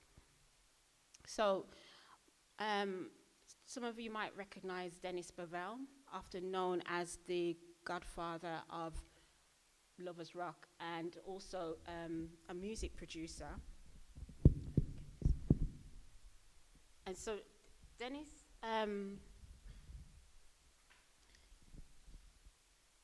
I think Dennis is iconic. There is no doubt about it. He's an iconic, an important figure in the black music scene. But what I guess the critique that I'm developing around the ways in which we talk about reggae music, the critique that I'm drawing attention to is the ways in which these narratives tell us stories about the roles that black men play within reggae music. And I think that whilst this is not about diminishing the contribution, the significance, and oftentimes the brilliance of many of these men, it's important that we also recognize the role of the women and actually the ways in which the culture is built on the backs of these women at the same time. And I want to start with Louisa Marks. Louisa Marks really is actually perhaps the definitive voice of lovers rock music. It is the point in which we begin to recognize a particular genre that emerges from the black British experience in the UK. Louisa Marks releases her track Caught You in a Lie back in 1975, and she was age 13, some say 13, 14, around that period. But you know, we're talking about young teenage girls, effectively, who are there breaking new ground culturally within sound system culture within the UK, and actually beginning to form what we think of as black British popular culture. I think one of the things that Louisa Marks is important to understand about her is that much of her legacy, I think, is not really, again, given the significance that it deserves. It's another example of the ways in which black women, some of what Rita was talking about before, in actually capturing what was happening at the time. We need to understand what was going on. We don't reflect on what's going on precisely because we didn't actually value some of what was happening. Lovers rock was often seen as this kind of soft, as a mushy reggae was kind of seen as domineering towards women, and I actually could see where those narratives and those critiques are actually relevant. But at the same time, there was an actual significance around the ways in which the culture was developing and the role of black women within that culture. So I'm kind of echoing what June was talking, what June had referred to in young, gifted, and black, and thinking about young, gifted black women. You know, what was it about that period of time that enabled these women to come through onto the reggae music scene? Oftentimes, the scene was very controlled by lots of male producers. Many of the vocalists themselves entered through talent shows that were happening in parts of South London. some of them organised by Dennis Bovell himself. But again, it's really interesting. None of us actually spoke to each other about what we were presenting, and there's been so much overlaps between our different presentation and conversations. And I wanted to kind of draw attention to Jean Adibambo. Again, You Make My Life Such a Paradise. I'm not going to attempt to sing it for you because I don't want to damage the song, the beauty of this song. But Jean was, again, a talented singer-songwriter. And one of the reasons why I also wanted to draw attention to her was because part of what we understand as Black British culture today is a kind of mixture and a convergence of different kind of diasporas, Black diasporas. So we often think about reggae music and lovers rock music and that period through a Caribbean lens, a very Jamaican lens, but as even Linda has spoken about in terms of Nzinga sounds, you know, there is a complex demographic construction of Black Britishness that is not just solely dependent on the Caribbean, but the Caribbean becomes this space of convergence within these kind of urban spaces of London, Birmingham, Sheffield, Manchester. We have these variations of what we think of as Black British culture, depending on where you're located in the country. So I think, you know, there's a kind of complexity around understanding those histories that we really haven't quite addressed as yet. And then we have like the group here, Brown Sugar, with their single Black Pride. And Brown Sugar consisted of Karen Wheeler, of Soul to Soul fame. Karen Wheeler would go on to be one of the most significant, again, at a point of the late 1980s, 89. Soul to Soul becomes a kind of global iconic Black British outfit, sound system. They kind of have this very eclectic mix of aesthetics and styles that they're bringing together on the music scene, but they're kind of, again, making a mark about how we might begin to define a sense of thinking through Black British popular culture. And then we have Kofi, another consummate legend in the Lovers Rock scene. So I think probably one of the most iconic figures is Janet Kay. And Janet Kay, again, if we look at how she was probably the first artist to actually cross over from the Black British music scene into the mainstream. And I think this is one of the reasons why her song Silly Games was featured so heavily in Small Acts, in a sense that the representation of Lovers Rock in the kind of popular, broader imagination is through Janet Kay. And I don't necessarily think that was the wisest thing to do, but it's kind of, from a kind of marketing perspective, I think that was the logics behind centering Silly Games within the Lovers Rock film that Steve McQueen had made and produced. But Kay in herself has had this kind of fantastic global career that's taken her to Japan. And I think there's a sense in which she is a representative, a kind of a Black innocence, you know, a Black Black young teenage girl, kind of found herself in the limelight, performing on Top of the Pops, doing her thing, that kind of girl next door vibe that she has. I remember watching her growing up and thinking that, you know, I wanted to be like her. I was kind of always stunned by her beauty and you know, that kind of generosity of spirit that she seemed to kind of, I've never met her, but I just kind of felt this warmth about Janet. And I think there's a way in which we need to sort of think about what happened in Steve McQueen's film. Yes, it made Silly Games into an iconic track. But in a sense, what was also happening was that it was a narrative that was telling us about Dennis Bovell more than Janet Kay. You know, it was Dennis Bovell that had the cameo. It was Dennis Bovell that people spoke about subsequently after it was screened, about his brilliance of being this godfather of Lovers Rock. And again, what I'm trying to do in my work is think about the structures of knowledge. How does knowledge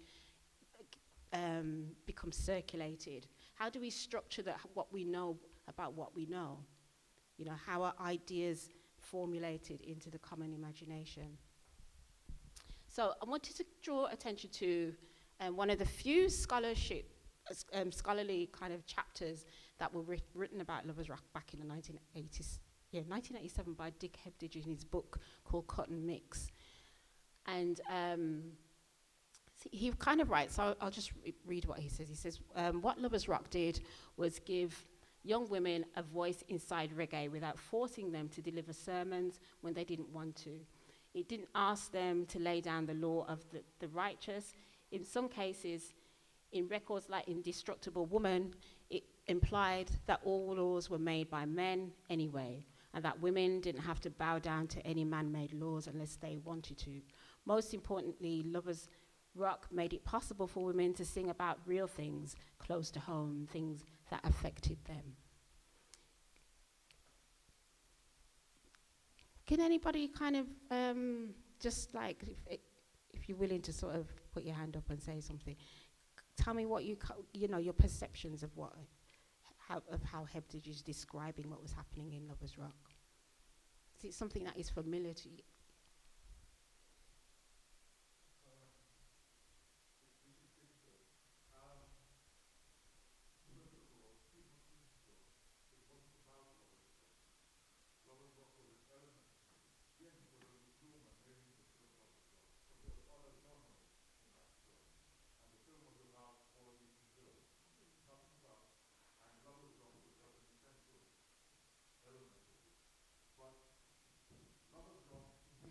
Exemplifies what I call the music dance. When we go to the party or the rave or whatever and we dance, we actually recompose the music we're listening to. We recompose the music in our movements. We're not just riding the music, we're actually anticipating and flexing. I call it the body weave. And Steve McQueen's film displayed that very, very, very well, to my mind, in the camera work. A lot of the criticisms I read of the film tended to look at the Lovers Rock revival period, which was the late 80s, early 90s, thinking that's the time the film was depicting. It wasn't. The film was depicting the 70s and early 80s. And you never actually had Lovers Rock parties at those times. You had about, in a session, you had about maybe 2 hours over the night of Lovers Rock, right? But it was a mixture of genres, from ska to rockers, and in Steve McQueen's film, there was an element of rockers there where you had, which then turns into the, what I call a punk rock scene, where the guy goes on the floor, strips off his clothes and goes on the floor, right? But there are some of us who think punk rock is a derivative of reggae and African lifestyles. And Steve McQueen probably thinks that. He's never said that because he's depicted that in his film. But it's the music dance, as I call it, where we recompose that film. And Lovers Rock is actually a development of Rocksteady. If you look at Rocksteady, I don't know if any of you are old enough to remember Rocksteady, but Lovers Rock is actually a development of that. A very British development, but that's what it is. This liberation, sexual liberation in terms of movement and dance, comes out of that. It certainly does, and I think there's a debate about the kind of origins of Lovers Rock, which I think you're kind of referring to, about what we think of as Lovers Rock now and what was happening at that particular period in time. But I wanted to actually go back to the question, which was about the fact that just reflecting on Hebdige, his statement. And I think there's a few things that I'm really wanting to kind of draw attention to, which Hebdige what I think he's doing with this kind of analysis of lovers rock music, he's really, I'm calling what he's doing a kind of feminization of lovers rock. It's a way in which we understand the role of men and the role of women in this kind of very sparse, gendered kind of binary kind of positions that I think he's mapping out. It imagines that lovers rock singers weren't really interested in black liberation politics, that they were only interested in a kind of domestic space, and that it was about how to use the music to explore the domestic kind of trials that were often sung about within the music itself. But the problem with doing this kind of feminization of lovers rock is that it kind of reinforces these gendered participation ideas about how people are using the space. And it doesn't take account, for example, of the way June and Linda through Nzinga Sounds were operating within the culture.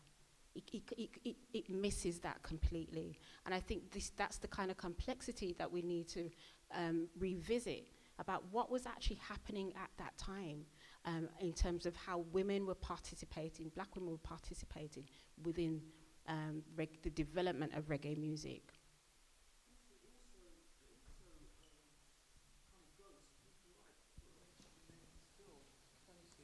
People like Gregory. I mean, I saw Gregory in about 1980 something in a club that was owned by the Megastore. Listen to this day, the man come on the stage, the beaver, the white shirt, the mohair suit. You know, this kind of goes people like him, like Trevor Waters, like Dennis, you know, like all the others that were either Jamaican or were UK based. So yeah, I was sitting here trying to reflect on what you're saying, and it just really, just talking about the women in Lovers Rocks makes it, as you say, very gendered and doesn't take a holistic view. Because you have people like Pat Kelly and so on, you know, Bob Andy and all these other greats that sung lovers. Absolutely.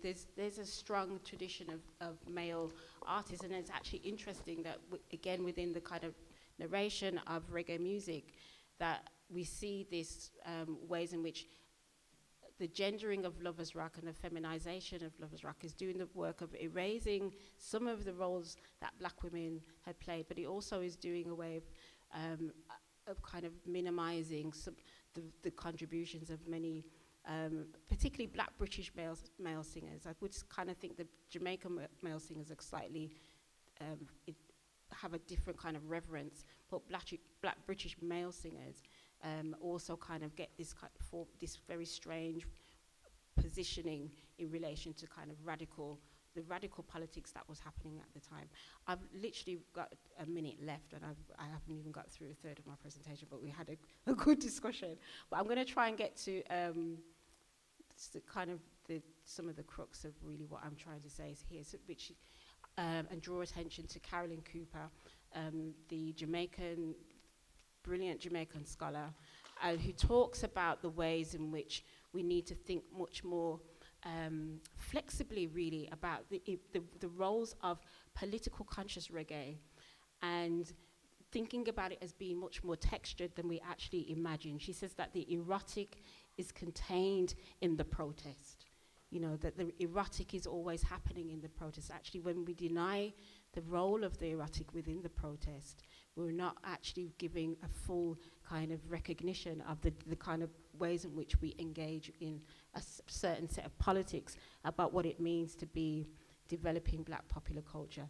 I was going to mention the context in which Lovers Rock was happening through the New Crossfire, and that even with some of the documentaries that have come out this year that have documented what was happening at that period, mentioned specifically that Lovers Rock was being played at that party, and that kind of, you know, the destroying of black joy, really, the kind of way in which black joy becomes crushed by the violence of the state,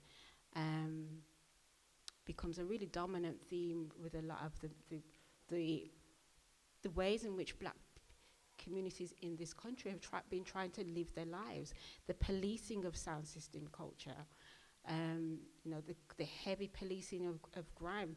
And, you know, Joy does a fantastic job of showing us about the relationships between the state and those inner city communities that we come from, and how they police through those kind of cultural, those are the real cultural wars. You know, that's where the cultural war has been taking place.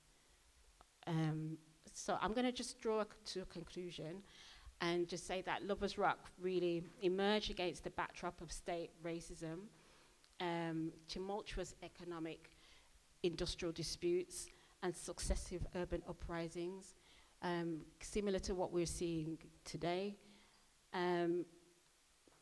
It wasn't only antithetical to roots reggae music, it was much more an interrelated and interdiscursive and dialogic relationship with the politics of black freedom. These discourses on love form part of a necessary decolonial work that we are engaged with and that we kind of need to take more seriously. And such discourses are important to the critical interventions for a socially engaged public conversation on the transformative power of the politics of love as we imagine and create new worlds that we want to be in. Okay, thank you.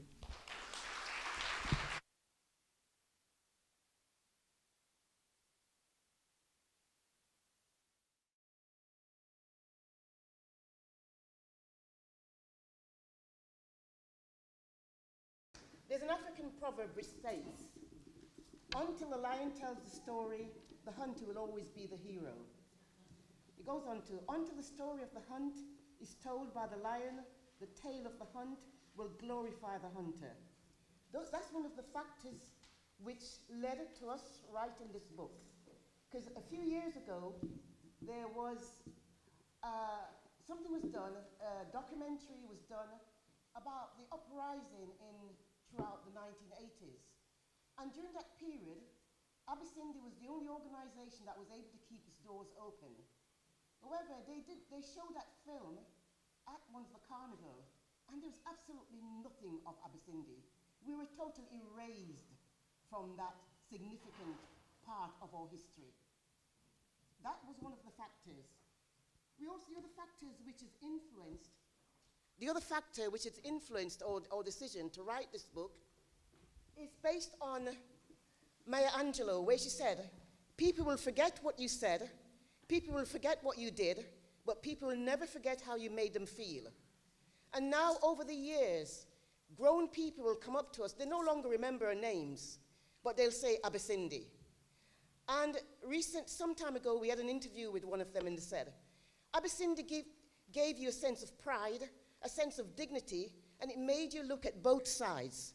The side where you're learning about your culture, how to respect yourself, or the side that has no respect for life or yourself. Again, my presentation will be based on the section about cultural experiences of resilience.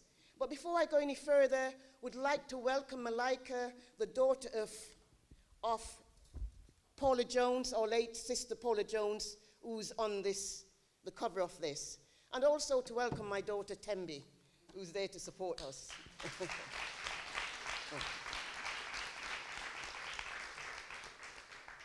Now, the book by Beverly Bryan, Stelly Dadsey, and Suzanne Scaife, that was also a very influential factor in us doing this book.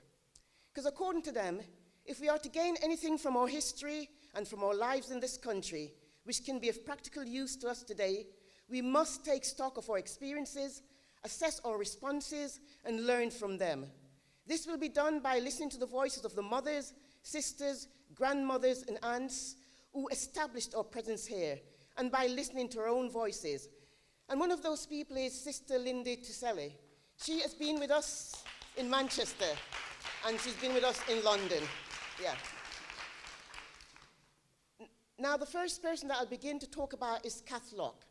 Kath Locke, one of the women who was fundamental to the establishment of Abyssindi. Kath Locke was born in Manchester in 1928, but lived her early years in Blackpool.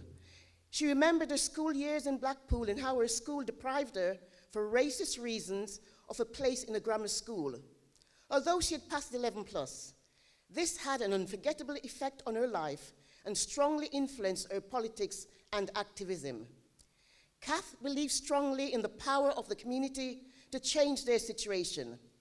At the heart of this belief is the idea of self-empowerment. The Abyssinia Black Women's Cooperative was an example. And by the way, we chose the name Abyssinia because it was a period when we were supporting the struggle against apartheid. And so one of our South African sisters, her mother was in England, and they threw us we chose from that. We decided to choose that name. Because it's about survivors, because at that time we had no funds, all we had was a building. So we knew we had to survive somehow or another, hence the name Abyssinia. According to Kath, she would enumerate the conditions for achieving self-improvement, clarity of purpose, not keeping silent in the face of evil or injustice, social solidarity, sound organizational strategies, and above all, financial self-reliance. She was fastidious about the principle of not seeking financial help from any group to whom one is opposed. Because she always said, the government do not give you money to oppose them. So Abyssinia remained a self-financing entity. It was her cardinal belief that power relationships between the community and the economically powerful cannot be redressed if activists do not resist the temptation of the begging bowl. She often recited the names of radical community groups that had become neutered in their politics as a result of financial dependency on the group they were supposed to be opposing. Pressure groups, she would argue, should remain true to their cause and avoid undermining their message by compromising. So because we did not take any money from the state, we were able to keep our organization open during the uprising, because it became a place of sanctuary for the young people that were escaping police oppression. As well as her local activism, Kath was a political activist at the international level.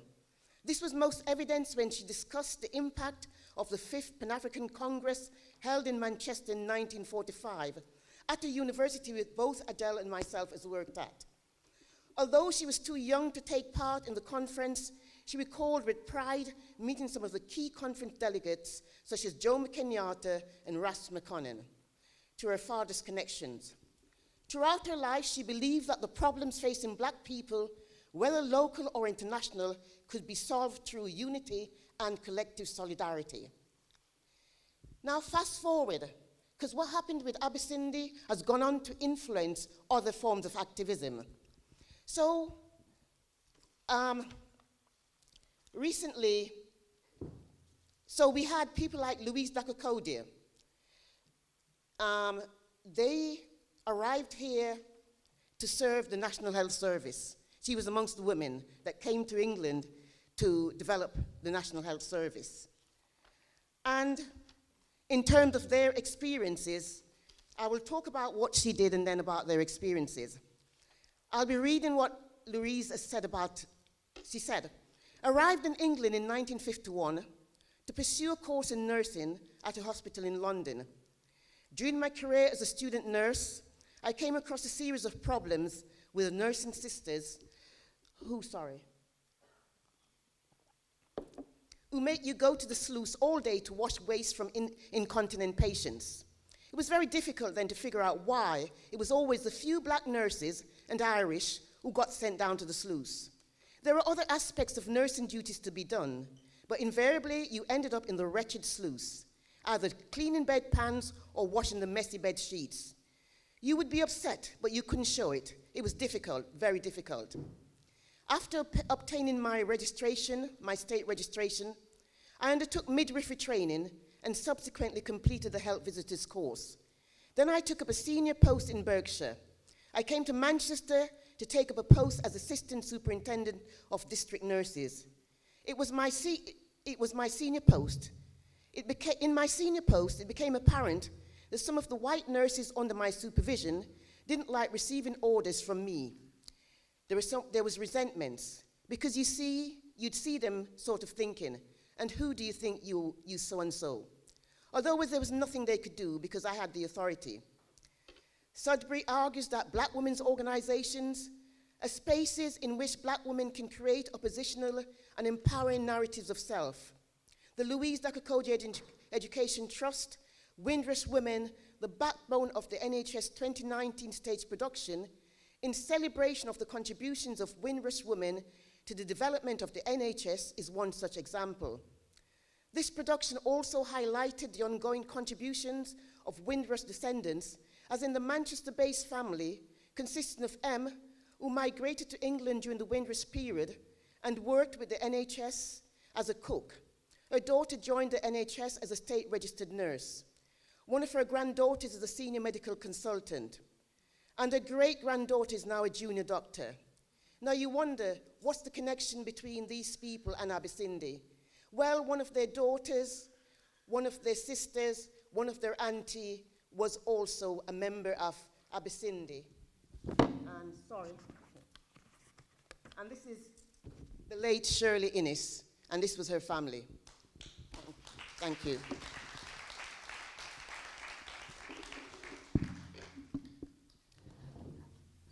Thank you. Thank you, Diane. I'm going to read to you a little bit from the chapter Loving Body, Skin and Hair. Diane's talked a little bit about the legacy of Abyssindi and where we came from in terms of the women that have gone before us. We have both always seen ourselves as a kind of a conduit for the telling of this story, for archiving our own history. But we have never seen this as our book. This is a book of the Abyssindi women, of whom we are just two. And I want to talk specifically about body, skin, and hair. The celebration of skin, body, and hair that surfaced within the context of the Abyssindi Cooperative suggested a conscious act of insurgency, a political activism of sorts. But conscious or not, the championing of hair left natural and the perfecting of African hairstyles, the love of black skin rather than its grading by shade, and the assertion that the black woman's body, however shaped, is unto itself beautiful, but more than this, is hers and hers alone, was undoubtedly an act of reclamation. Being part of Abyssindi enabled the woman to reclaim for the self an aesthetic standard of choice and to celebrate, indeed to flaunt, the joy of a female body that is, that should be, that must be undisciplinable. That the beauty discourse has been used to control women's bodies was well understood within the organization. And if it were ever possible to reduce the Abyssindi Cooperative to an essence, this is the assertion that we would make. As black women, we sought to position ourselves as subject rather than as backcloth to the tapestry of someone else's design. The Abyssindi woman was plot, not plot space. And it is as plot that Abyssindi asserted its own aesthetic standards of beauty. For the black woman then, it is not, it never has been, only the fields, the factories, the family, or the institutions that have been the site of her struggles, but also her skin, her body, and her hair. Armed with our afros, our cornrows, our braids and locks, we were ready to do battle on several fronts. And we organized around issues such as the lack of educational opportunity for black women and children. We organized around domestic violence, and don't get me started on that topic, the impact of immigration controls, the marginalization of black art, and the criminalization of black youth. Within a race-conscious society such as Britain, black femininity cannot be taken for granted. However, the matter-of-factness of its existence among the Abyssindi women and the loving of attributes associated with it, African names, accents, art, body, skin, and hair, established the prominence of black femininity within the communities of Manchester in ways that were political, oppositional, and affirmational. And this is reflected in this account given by Yinka, one of our young daughters. My mother is one of the Abasindi women. This is a fact that I'm proud of but don't often think about. The true impact of these women's history I haven't fully acknowledged. I've somewhat taken it for granted. This legacy I've inherited and become slightly blasé about. As a girl, I relished the opportunities I got to watch these women in action, and they always seemed to be in their element. I loved to just sit and listen to them reminisce and tell stories. These women are all my aunts, and their children, my cousins. These moments were a major part of my development and socialization. I was provided with feminist opinions before I even knew the terminology.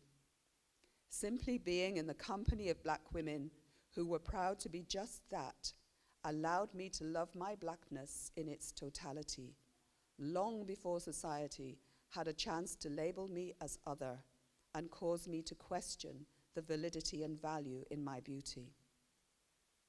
There was no definitive moment or conversation where I was told that being black was a thing to be proud of.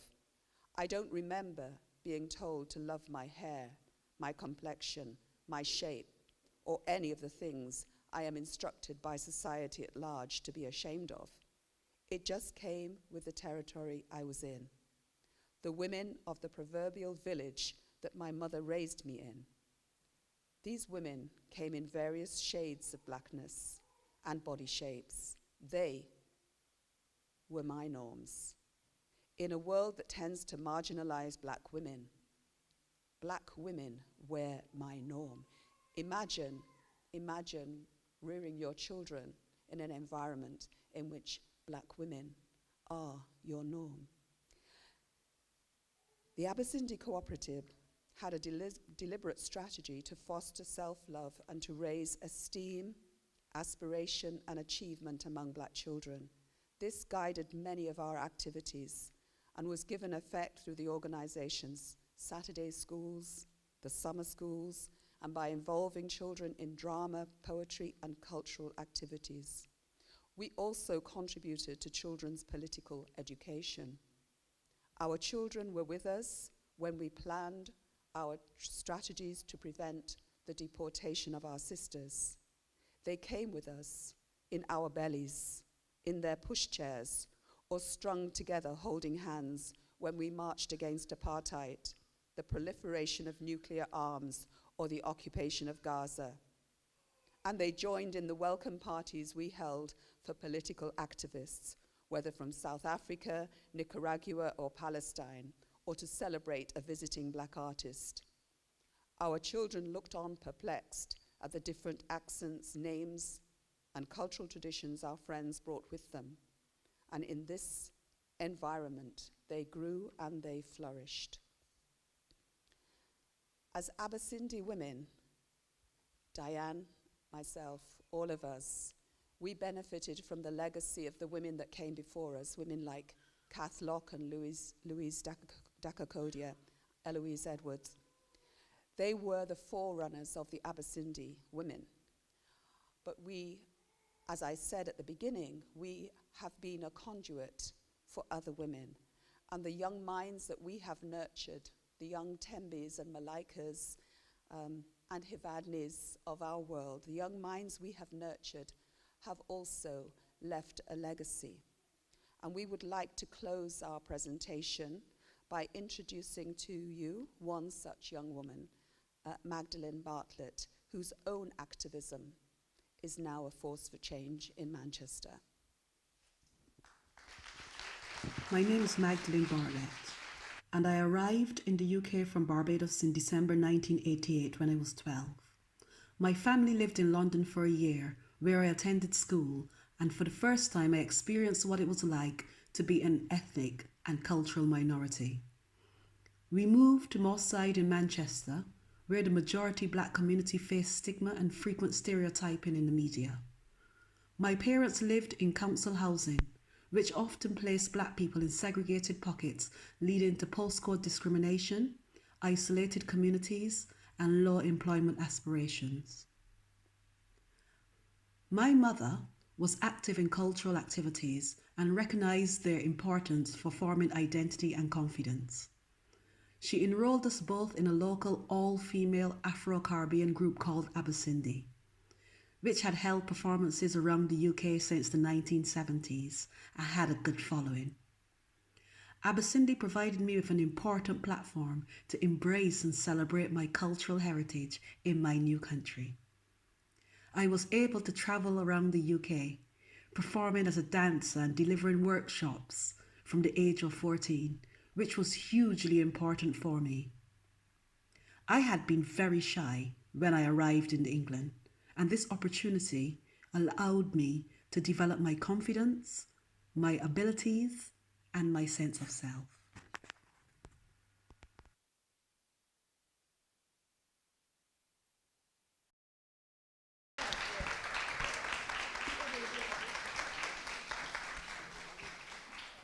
Hi everyone, thank you for joining us, and thank you to everybody on the panel. It's more than worth it. I'm going to open the stage to anybody. Just wave your hands, you can speak to us, speak back, ask questions. We can ask questions, we'll have a conversation. Yeah? Hey Dada.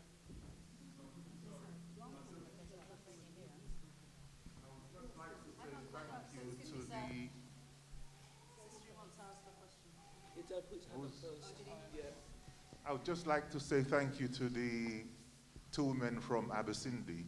I had actually forgotten about them. I knew of them, but I had actually, because often these things are London-based and London-focused, and it's good, very, very good to see activity was happening outside of London as well, you know, and that was most impressive. That's all I wanted to say.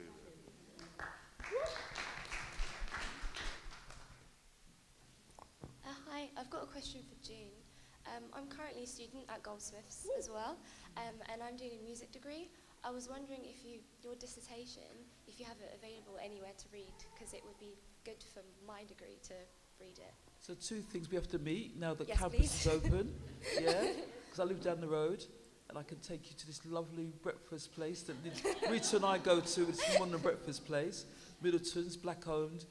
Breakfast is wicked. I posted it on Facebook. Just look at my Facebook page. But to come to your question, the dissertation I will start in January. Actually, I should be honest with myself, restart, because I've been gathering stuff over the last 3 or 4 years, because as I was saying to Dr. Lisa Palmer,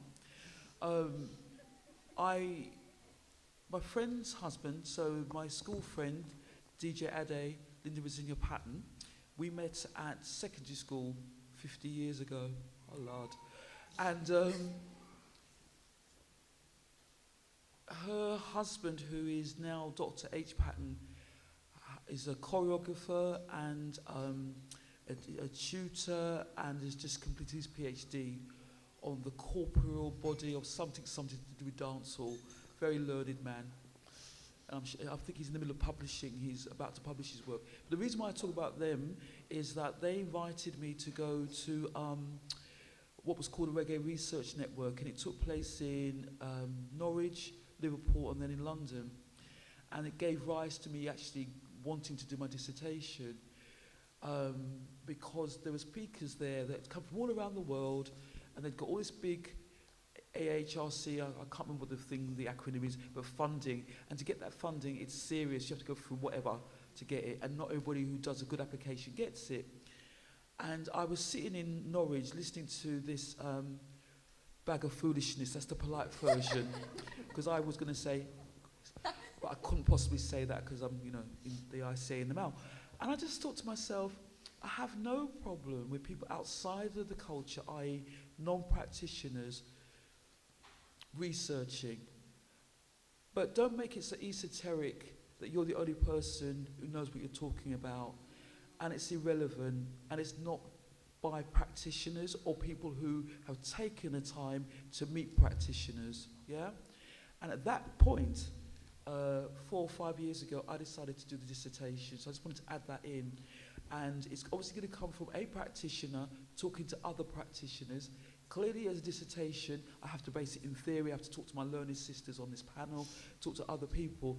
But yeah, I'm looking forward, and it will be practice-led and informed by what's happened over the last 30-odd years in the UK, but obviously put it into context. So yes, happy to share, happy to meet before it's written. Thank you.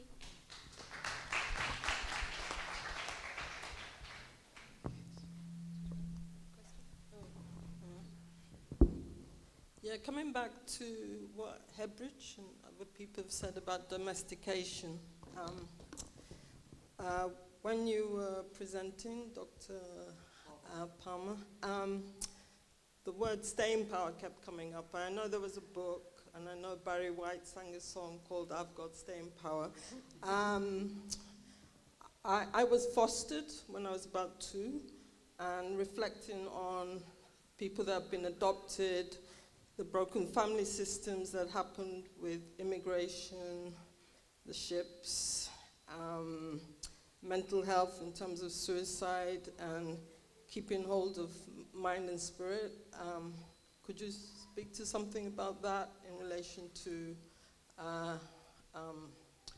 staying power and Lovers Rock, but also more broadly? I think everyone has touched on this notion of resilience and you know, staying and being whole and the healing. Yeah. Thank you for your really important question, and quite a powerful question around, you know, how we sustain our lives. And I think what's come out from the panel today is the way in which a lot of that being able to sustain lives under so much pressure is aided through the culture that we create.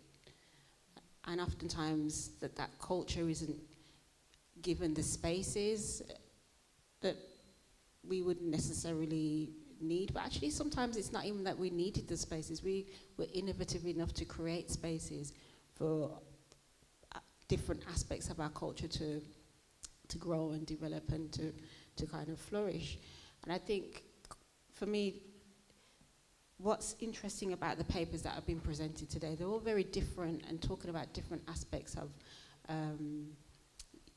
black women's experiences. But there's a thread that I think comes through all of the work, which is around it is in the difference of our experiences. The differences don't make one experience more invalid than the other. The differences tell us about the texture and the layers and the difficulties and the tensions, and that's the kind of ways in which we're having to find mechanisms to survive those kind of tensions, if you like. So I think culture becomes a way in which we find ways of surviving. Can I add to that? I'm on. You mentioned, and thank you for sharing that you were fostered. I myself was a foster parent, and one of the things that I was aware of fostering my child, who had grown up in the British care system as a black child, denuded of any experience of being around black people, of anything that would have affirmed his identity, was the importance of just embedding him with black women. And so he became a part of Abyssindi. He had to come to Abyssindi so that he could learn not just about his own blackness, he could learn about the black men that the Abyssindi women loved, and the black brothers and the black children that they had. And he could learn more about himself and develop his own self-esteem out of just his relationship with me and my immediate family. And what I would say is the importance for us in terms of Abyssindi was its connections and the alliances we established with so many other groups. We were very closely aligned with the Black and in Care group, which for a long time, that also surfaced in the late 80s, and it functioned to, it was young black people in care who worked to raise awareness of racism in the care system. One of the founder members was Lem Cisse. Lem Cisse grew up in Wigan, as many people will know, but Abasindi was actually the first organization to give Lem Cisse a platform for his poetry. He first performed at an Abasindi event. Diane was recently involved in a discussion, conversation about this, because a program is being made about this. So what I'm saying to you is we can never do anything alone. We're talking about difference and how the importance of our differences, the difference matters. But actually we have to build alliances. We always have had to do it. We have to not allow living in a society which is highly individualized and individualistic to kind of tear us apart and to work in silos. We have to work together, build alliances together, and each affirm one another. And that for us was Abasindi.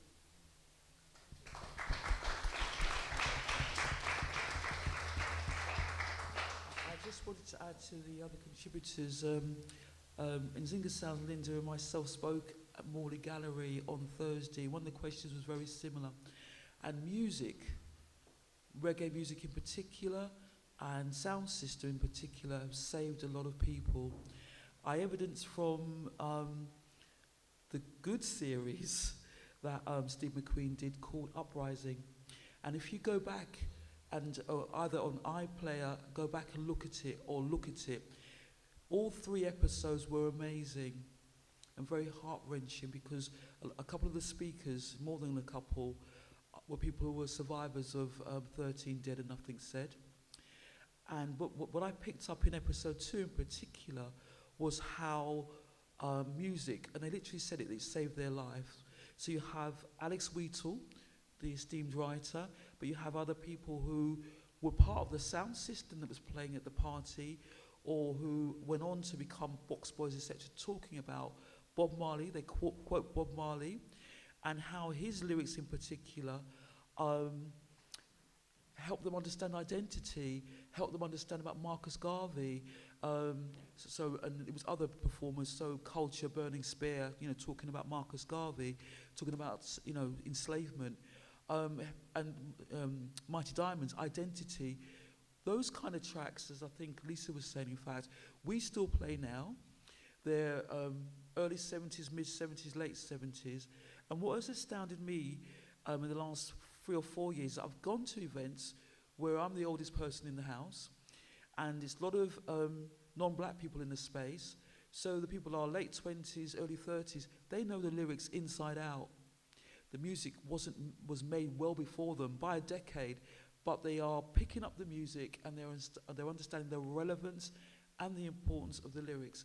And us oldies are going to the parties, and we're shaking a leg, and we're going back, and you watch people's faces, as we do in Singer Sound.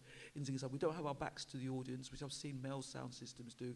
We're seeing people, and in their mind, they're going back to the 70s, they're going back, the 80s, and so on, and they're just, it's just really invigorating them, and they're reminiscing. So in short, what I'm trying to say is that music, reggae in particular, sound system in particular, for a lot of people who are late 50s, early 60s, who are box people, box boys, and there's many box boys for the obvious reasons, who climbed out of their windows to sneak out. I wasn't allowed, that wasn't going to happen, I wouldn't have got back in.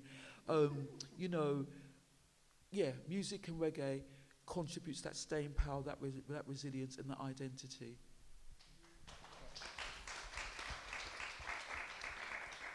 I also want to say that in terms of Abasindi, the vast majority of us at that initial stage, we'd all experienced some form of separation. Separation in the sense of separation from our families who came before us, and so we were left behind. Separation through, as you talked about, through being in care. So that was a common denominator. In terms of music, the drums, because the drums was what kept us going. It was our heartbeat, and that's what everyone was introduced to, the drums, and that's what kept us alive and sane.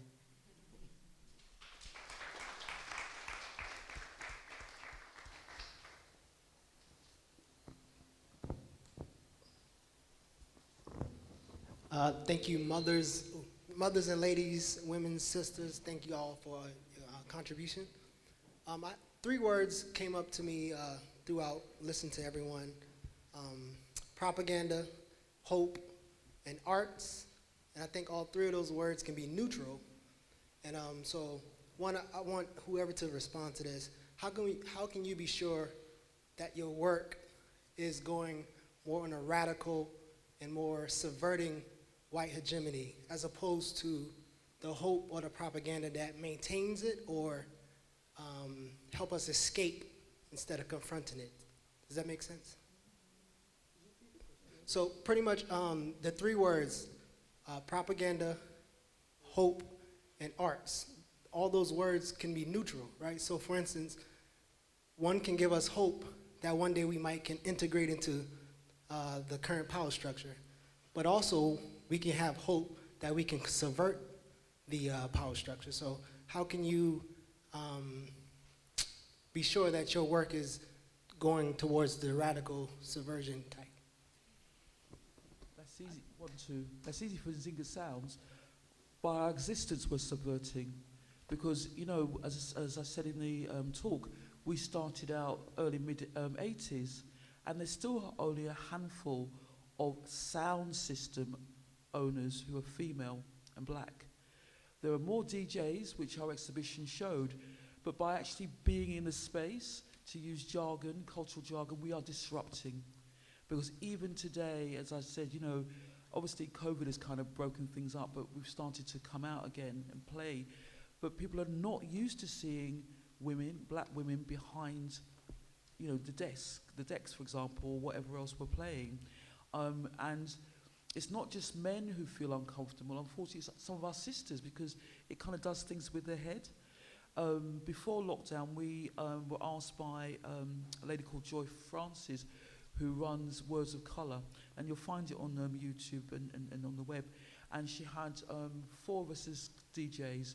So there was myself and Linda was in Zinga Sounds. There was DJ Chills, who I spoke about.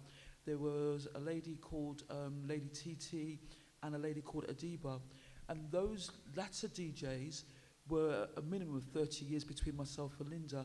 And they spoke about their experiences of playing outside of London, because a couple of them, one came from Bristol, Lady TT and DJ Chills were from London. But they spoke about their experiences. And I was shocked, because they were being sexually harassed as female DJs. That wouldn't happen to a male, you know, and having being their image and their bodies being talked about and challenged and all of that.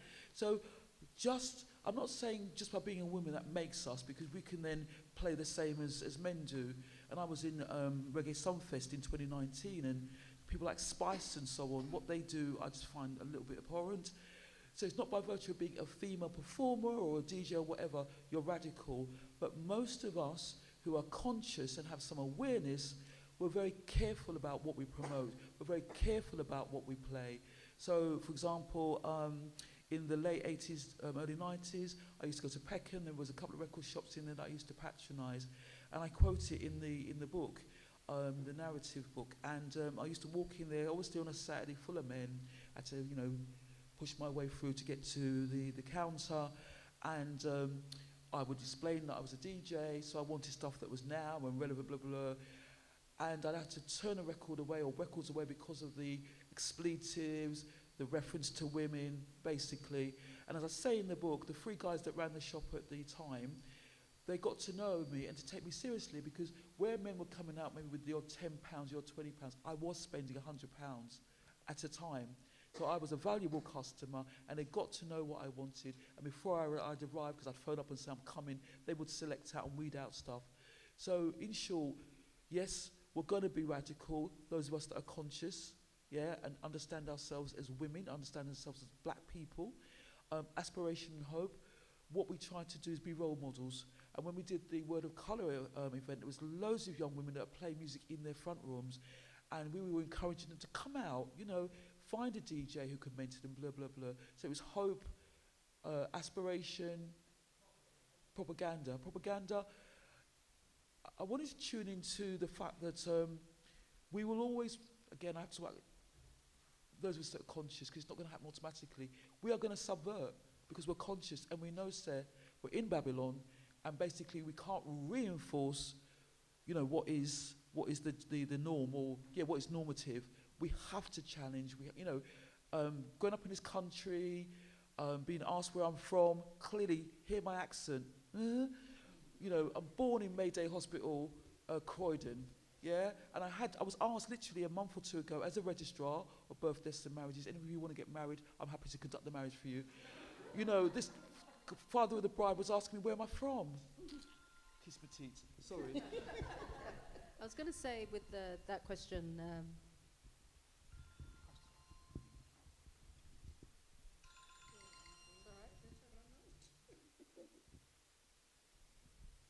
I think one of the things that comes up with that is, because this is always a challenge for artists, because I'm looking at ones who are artists now, so mine's kind of very current. I think one of the issues is when you're operating as a collective, often people form collectives due to the exclusion, right? And what happens is you do your thing, and then you get that, what you get is you get acknowledgement, or people start to see you, right? And at that point, that's when the challenges come, right? Because what they do is like hip hop, right? You start off as the hip hop, it's a scene, right? You've got all the elements of hip hop, and slowly now it's just the MC and the DJ, right? Or producer. But before it was a whole scene, a whole collaboration, the dancers and everybody else, right? And this is what happens in the arts collectives, yeah? They'll pick up a single person and make them the star. They get the book deal, they get the film deal, and all of that. That's always that tension, right? Do you stay as form as the collective? Is there parts of you that can do that, what I call the say mainstream work? But people have to make a choice, right? I mean, it's about having a choice. You can choose to be there, but what I would say, and I think we've been in Britain long enough to know, you take that gig at the Channel 4s and the BBCs, there's a price to be paid, right? There's a price that be paid. And you also think about who's your work for. I write, my research is for the people that I'm talking about. I don't care about the academy. Do you know what I mean? So, and also I have a community of scholars. So we check for each other, right? So you have your community around you. We can all kind of fall off the wagon, but if you have the right people around you, they will say, hey, Rita, you know, fix up a little bit, yeah? And you just get yourself back in track, right? You have to have your community around you, whether it's the arts, whether it's the academy, because this happens in the academy. They isolate black scholars, and next thing you know, you talk to them, and it's like, what are they talking about, right? It's because they're not talking to the people they're meant to be researching, right? You have to have your communities, your alliances. They will help keep you in check. They will help keep you balanced, because you cannot survive this environment alone. We don't survive this environment alone, and we've been here too long to be playing that tune, you know?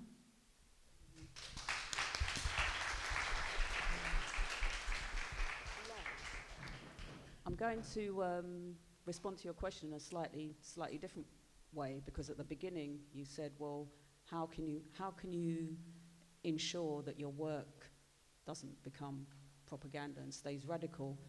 And I think that once you've produced your work and once it's out there, you have very little control over where it goes and how it's taken up and what people do with it. But what you can do, as Rita and my fellow Sistrens are saying, is that you can be true to yourself in what you put into the work, how you tell stories that are not yours, you know, because when you're researching communities. Sometimes you're part of them. Most of the time I'm not. I grew up with sound systems, and I write about grime and drill. You know, I'm really out of step and out of my lane. So my responsibility is to make sure that what I'm writing is as truthful as it can be in the circumstances and in terms of myself and where my work ends up, to not drink the water that's on offer, because as the academy is no different to any other corporation or corporate entity, and so you can be in that space and become part of the respectable representational politicking that goes on, or not.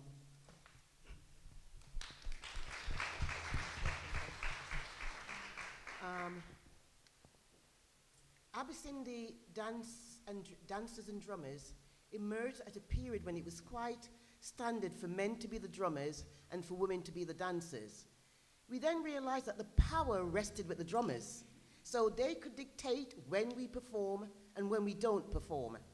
And so, but therefore, we took a radical decision to break away from that, and that the women, which Adele will expand on, that as women, we will become the drummers and dancers, but we will no longer be controlled by the men in our community.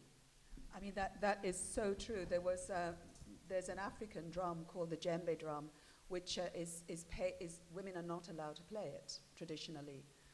We had our own djembe drums. We danced to our own beat. We created our own rhythms. We modified the African songs that we heard from our visiting artists. We modified to suit our own experience. We composed our own stuff. We did our own choreography. We refused to be put into a box. There were people that called it, it wasn't traditional African dance, it wasn't contemporary African dance. It was what the Abyssindi women did. And we took that all over. We danced as part of Panafest in Ghana. We went to Barbados. We danced all over Europe.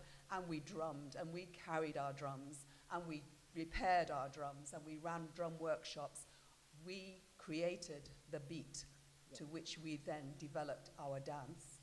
And I think that's really crucial. And just I was remembering when you asked your question, something that one of our elders, one of our forerunners, Kath Locke, said to me when I first became a member of Abyssindi.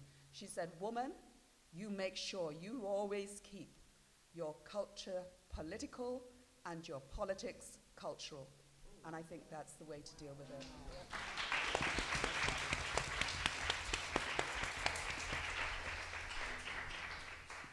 I think that in terms of, for me, one of the biggest kind of forms of propaganda, if you like, is around patriarchy.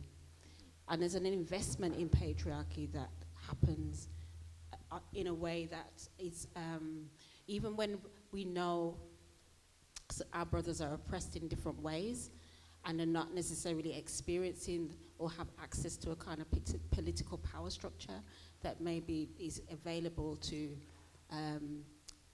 men who are racialized as white who have power, there is still a kind of leaning into a kind of politics of male power that exists. And I think that is where we need to really think about where the radical politics comes from. Because what we have learned over a long period of time is that patriarchy is not going to save us. It will not save us. So therefore, part of the questions I'm asking with Lovers Rock is to kind of get us to think through the positionalities of how we reimagine a politics that isn't invested in a power structure that is not going to actually push us forward to ask more difficult questions and actually give us a new frame of thinking through how we want to live and build a kind of politics of freedom. What does our politics of liberation look like?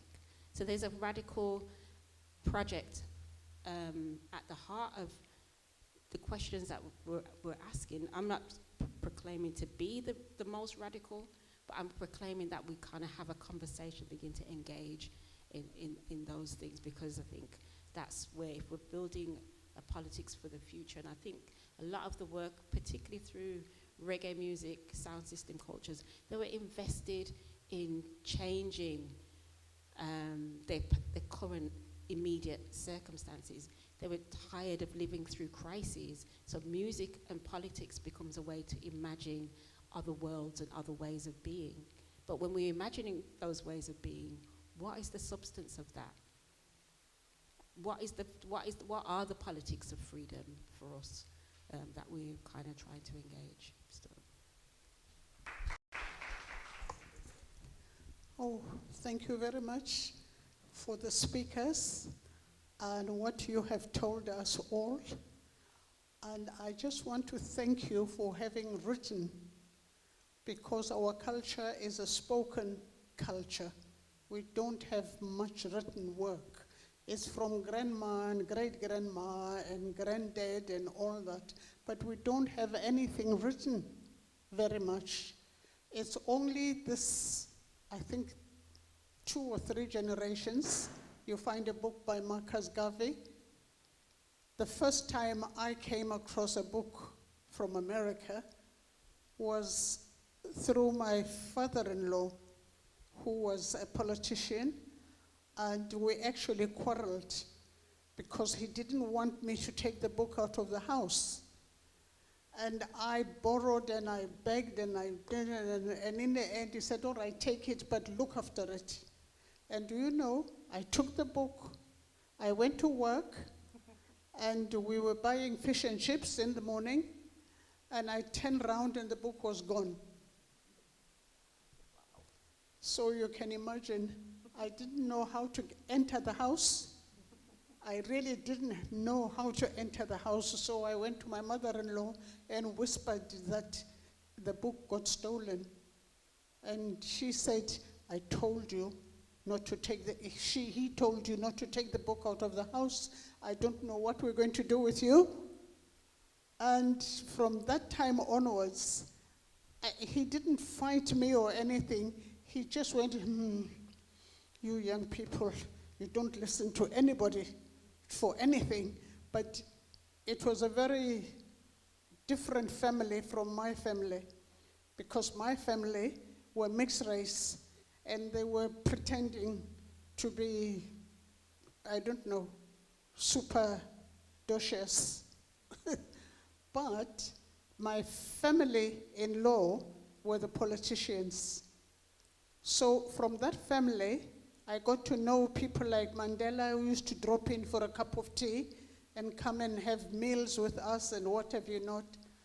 And I want to say, not so much to the speakers, because you have written what it is you know through your experiences, that what you write lives on after you. I mean, Abasindi, when I saw those women there, I worked with them, and it was the first senior post I ever had in England. And Diane was one of the volunteers. So all of you, I'm asking you to go and volunteer wherever you are, because black people have no money. If you think your first job is going to be a job with money, you'll just frustrate yourself. So if you take example from these women here, that the first job, your first foot into what you want to do is volunteering, yeah? And because if you volunteer, when you go to a paid job, you've got all the skills, managerial, talking to people, and how to say no politely. You don't have to screw somebody's face to say no. But those lessons you can only learn if you have volunteered and watched your senior, be she white, be she brown, be she black. But you watch the older ones, how they do things. Last night I was with Diane, and we were laughing about a poem, a poetry book that Diane was photocopying. And we were laughing about, thinking about, what was it, 70-something? It was 1970-something. And we were printing something in Manchester. And the machine, a huge thing like that for printing, all the ink spilled out, the black ink spilled out, the red ink spilled out, and we were there until 2:00 a.m. Everybody had gone to bed. It was only us in that building with a printing machine that was printing and oozing, and when we left there, we were full of ink. So I want to say to you all, the youngsters in here especially, do go and join these organizations, even if it's just 3 or 4 people in that organization. Do go and join as a volunteer. Today, I can boast that I was one of the people that knew Diane when she was in her 20s, I think. Yeah? Last week. And Abasindi and all those women that were coming over there were bringing back memories. And my only message to this meeting is thank you to all of you who have written something, because it lives, it can be kept in the house for grandchildren, and you can give it to other people. You can hold seminars. My political seminar, to understand what was happening inside the South African community. Because when we first came here, in the head was politics from the church. Yeah? And when you understand the politics of the church, the politics of communism, and the politics of, what do they call them again? The people who make money out of all of us. Yeah? Once you understand the differences, you know exactly who to support and who not to pay attention to. Today, we are talking to each other civilly, but us who came here in the 60s can remember the days when Caribbeans were not talking to Africans and Africans were not talking to Caribbeans until somebody called Enoch Powell. How many of you were in the age of understanding anything when Enoch Powell said send them back? Huh? How many of you were in their 20s? No hands up? Are you embarrassed? Okay. But Enoch Powell, I always think of Enoch Powell and say, thank you, God, for Enoch Powell, because he broke the missionary conception of Caribbeans, West Africans, East Africans, South Africans, because before that, if you go to a party with the children, you're going to a South African do. And so for all the other people, Caribbeans and what have you not. But after Enoch Powell's send them back speech, you walked into any Caribbean anything and everybody welcomed you and you welcomed them. So from that time onwards, we were working more or less together, not completely. It wasn't like this. We were still afraid of each other. But now, the other people have written, here are the fruits. And who did not understand what was being said here today, better follow up the volunteering line. Because in volunteering, nobody's saying you're doing wrong. It is you asking all the time, asking. So that becomes better than even a university. Very much for you, to you who have written whatever it is you have written, because some child will pick up your book and pick up something. There is not a book in my living memory that I have read and not picked up something from that book. So there is nothing like a useless book. Never, ever. Whatever you have written is going to be useful to somebody sometime. Thank you.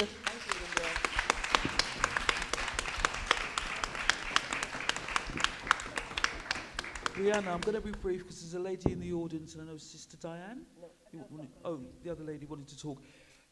Your impassioned speech about volunteering made me want to think about two pleas that I wanted to make. Since the digital camera, we put things on our phone and we don't print them. Print them, yeah? Because there are pictures that I've never developed and they've rotted away, because I'm talking about still cameras. So print your pictures, because you are creating history by printing your pictures. What I would also say is, The other point that triggered something for me was about you talking about our history being oral. Capture the oral, interview people. Your phones have recorders.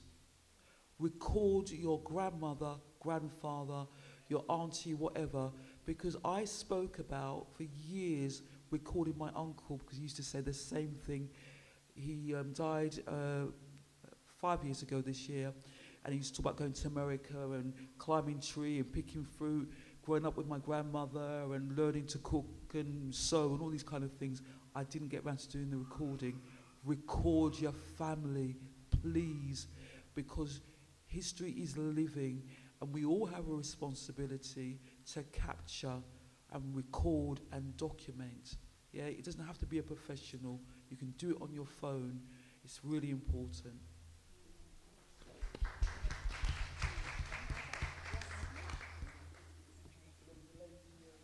I can't see. Put your hand up again. You're in the aisle. Hello? That lady there. You have your hand up.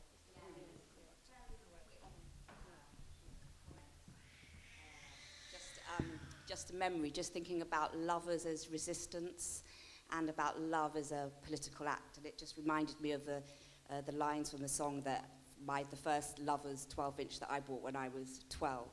And the lines, "I'm so proud to be loved by you, Natty Dread. I'm so proud." And just the idea that what you're saying is, I'm proud to be loved by you, you know, and who you are is a political act and is an act of resistance. So it makes so much sense that Lovers is that and should be reclaimed as that, as well as, you know, good to dance to. Yeah.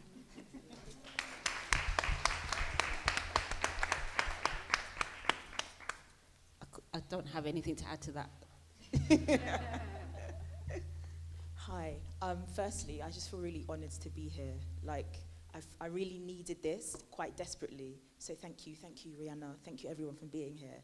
And I think people in like their 20s and 30s, sometimes when we talk about things like this, there's so much trauma that it's quite difficult to articulate. So I feel really honoured that you've made these presentations, because a lot of us have a lot of educational gaps. Some of this history I've never heard ever before in my life. You're talking about Lovers Rock. The first instance of me hearing about it was that Steve McQueen presentation. And then when I talk to my Caribbean friends, they're like, Heather, there's bare stuff about this. And just, I guess, like relearning and retelling has been really important for me, so thank you all. My question was kind of about subversion and authenticity. In the work you're doing, all of you, I guess, touch upon subversion, and I'm quite interested in subversion, but I think sometimes when I think about subversion now, it feels like a response to whiteness. How do you remain authentic, but also subversive at the same time? And anybody can answer this. Thanks. For us as in Zinga Sounds, it's about not juxtaposing who we are to other. That's not our interest, that's not our motive. So DJ Adelinda is of Sierra Leonean background. Her father was very political. And so she grew up with politics. And in the early 80s, when Mikey Smith was stoned to death in Jamaica, she went on the demonstration. There's a fantastic picture of her that was printed in the South London press, walking in front of Linton Kwesi Johnson, for example. So we're not concerned with proving who we are by competing with others.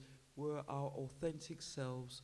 The first part of my presentation was showing how I moved from, you know, loving everybody and everybody peace and love and all that kind of stuff, to actually learning my history through all the methods that I mentioned, and realizing that, you know, or overstanding then, that I'm a black person, my life is political, it will always be political.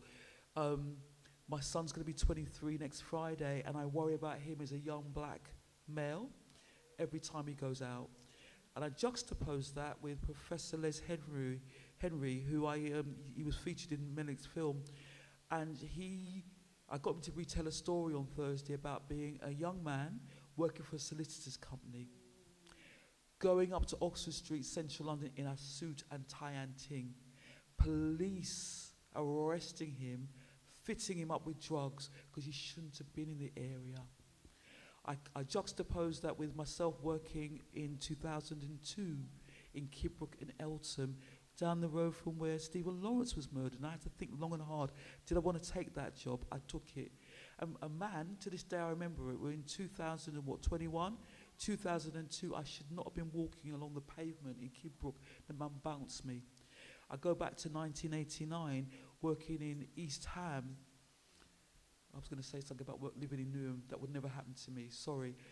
Someone else, I was walking along the road, in East Ham, the high street, someone bounced me. I shouldn't have been in that area. I didn't belong to that area, yeah? So it's really about knowing who you are, being conscious and being aware, and knowing how you're going to deal with each situation, and knowing that, you know where you don't, for me, I don't choose to be political. It's my life, it's my liberty. You've got no other choice. I would say just briefly that I guess following on from what June was saying, it's about, you know what your lane is, you know what your lane is, and the difficulty is when you get distracted from that lane and people you hear the siren voices or the money, you go over somewhere, and by the time you get there, you realize it wasn't really what you thought it was going to be, or what you lost in going on that journey wasn't really worth it. I mean, I think part of it, you're talking about people in their 20s and 30s, I think there is that part where you kind of have to go through a bit of that. You know what I mean? I just think it's part of that journey, and I'm not going to tell someone who's 25 to not take the money, because when you're 25, you want the money, so you should have it and see what it feels like, You need to get past that in a way to get to that other place, you know what I mean? But you can get to that other place, and also just finding these spaces to kind of just recenter you, because like this place is crazy, do you know what I mean? And it's like, it will take you somewhere that you didn't even know existed. So it's finding your way back to your lane, right? But you know it, it's in you, it's that voice. And it's that confidence of like hearing your voice, but knowing it's your voice. Not somebody else is saying, you need to be doing this, you need to be doing this. It's like knowing that what I need to do, and I can say that as someone who's older, that you do get there, but it would be nice to get there a little bit sooner, right? I could have got there sooner had I made different decisions. No regrets, but you find your lane. You find your lane and have the courage and the faith to stay in your lane. And very, very, very quickly, yes, all of that. And also to work out which rules you're going to apply to you and when. Because I think that you're the only person that can do that. So when I was told by many people you can't write yourself into your work, this is not, it somehow makes it less relevant and less valued from an academic perspective if you put yourself in there as well and your own experiences. Well, there's a rule, but with the benefit of being older, those rules don't apply to me, not in an academic way. So I broke those. I broke all sorts of rules in writing Terraformed in particular. But as you were saying, find your lane, know what it is that matters to you the most. You can't fight every fight, you can't win every battle, but know the things that matter to you the most, and that's that. And remember why. Remember why you started it. Remember what you wanted to do it for. And remember why you're here and what your purpose is, and then, so it works after that, I think, especially when you're old. Thank you, everyone. I'm conscious of time, but Heather, all fruits ripe in due time, and it takes a long time to sound like yourself. I'm 30 next month. I'll make it. It took a long time. Yeah, proper. We're going to party. It takes a long time, but we're here. We've got each other and others. We find ourselves. We have a small nation, not a big army, and that's fine. Big love. Oh, thank you, guys. I'm really happy. We're going to be outside to talk.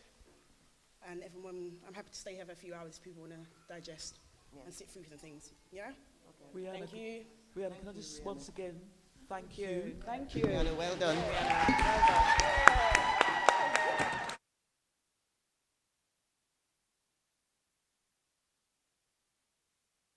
One last closing thing is that most of us are on some kind of social media. And just contact us, ask us to link you, whatever. Yeah, just put our names in and we'll come up, yeah? Respect Rihanna.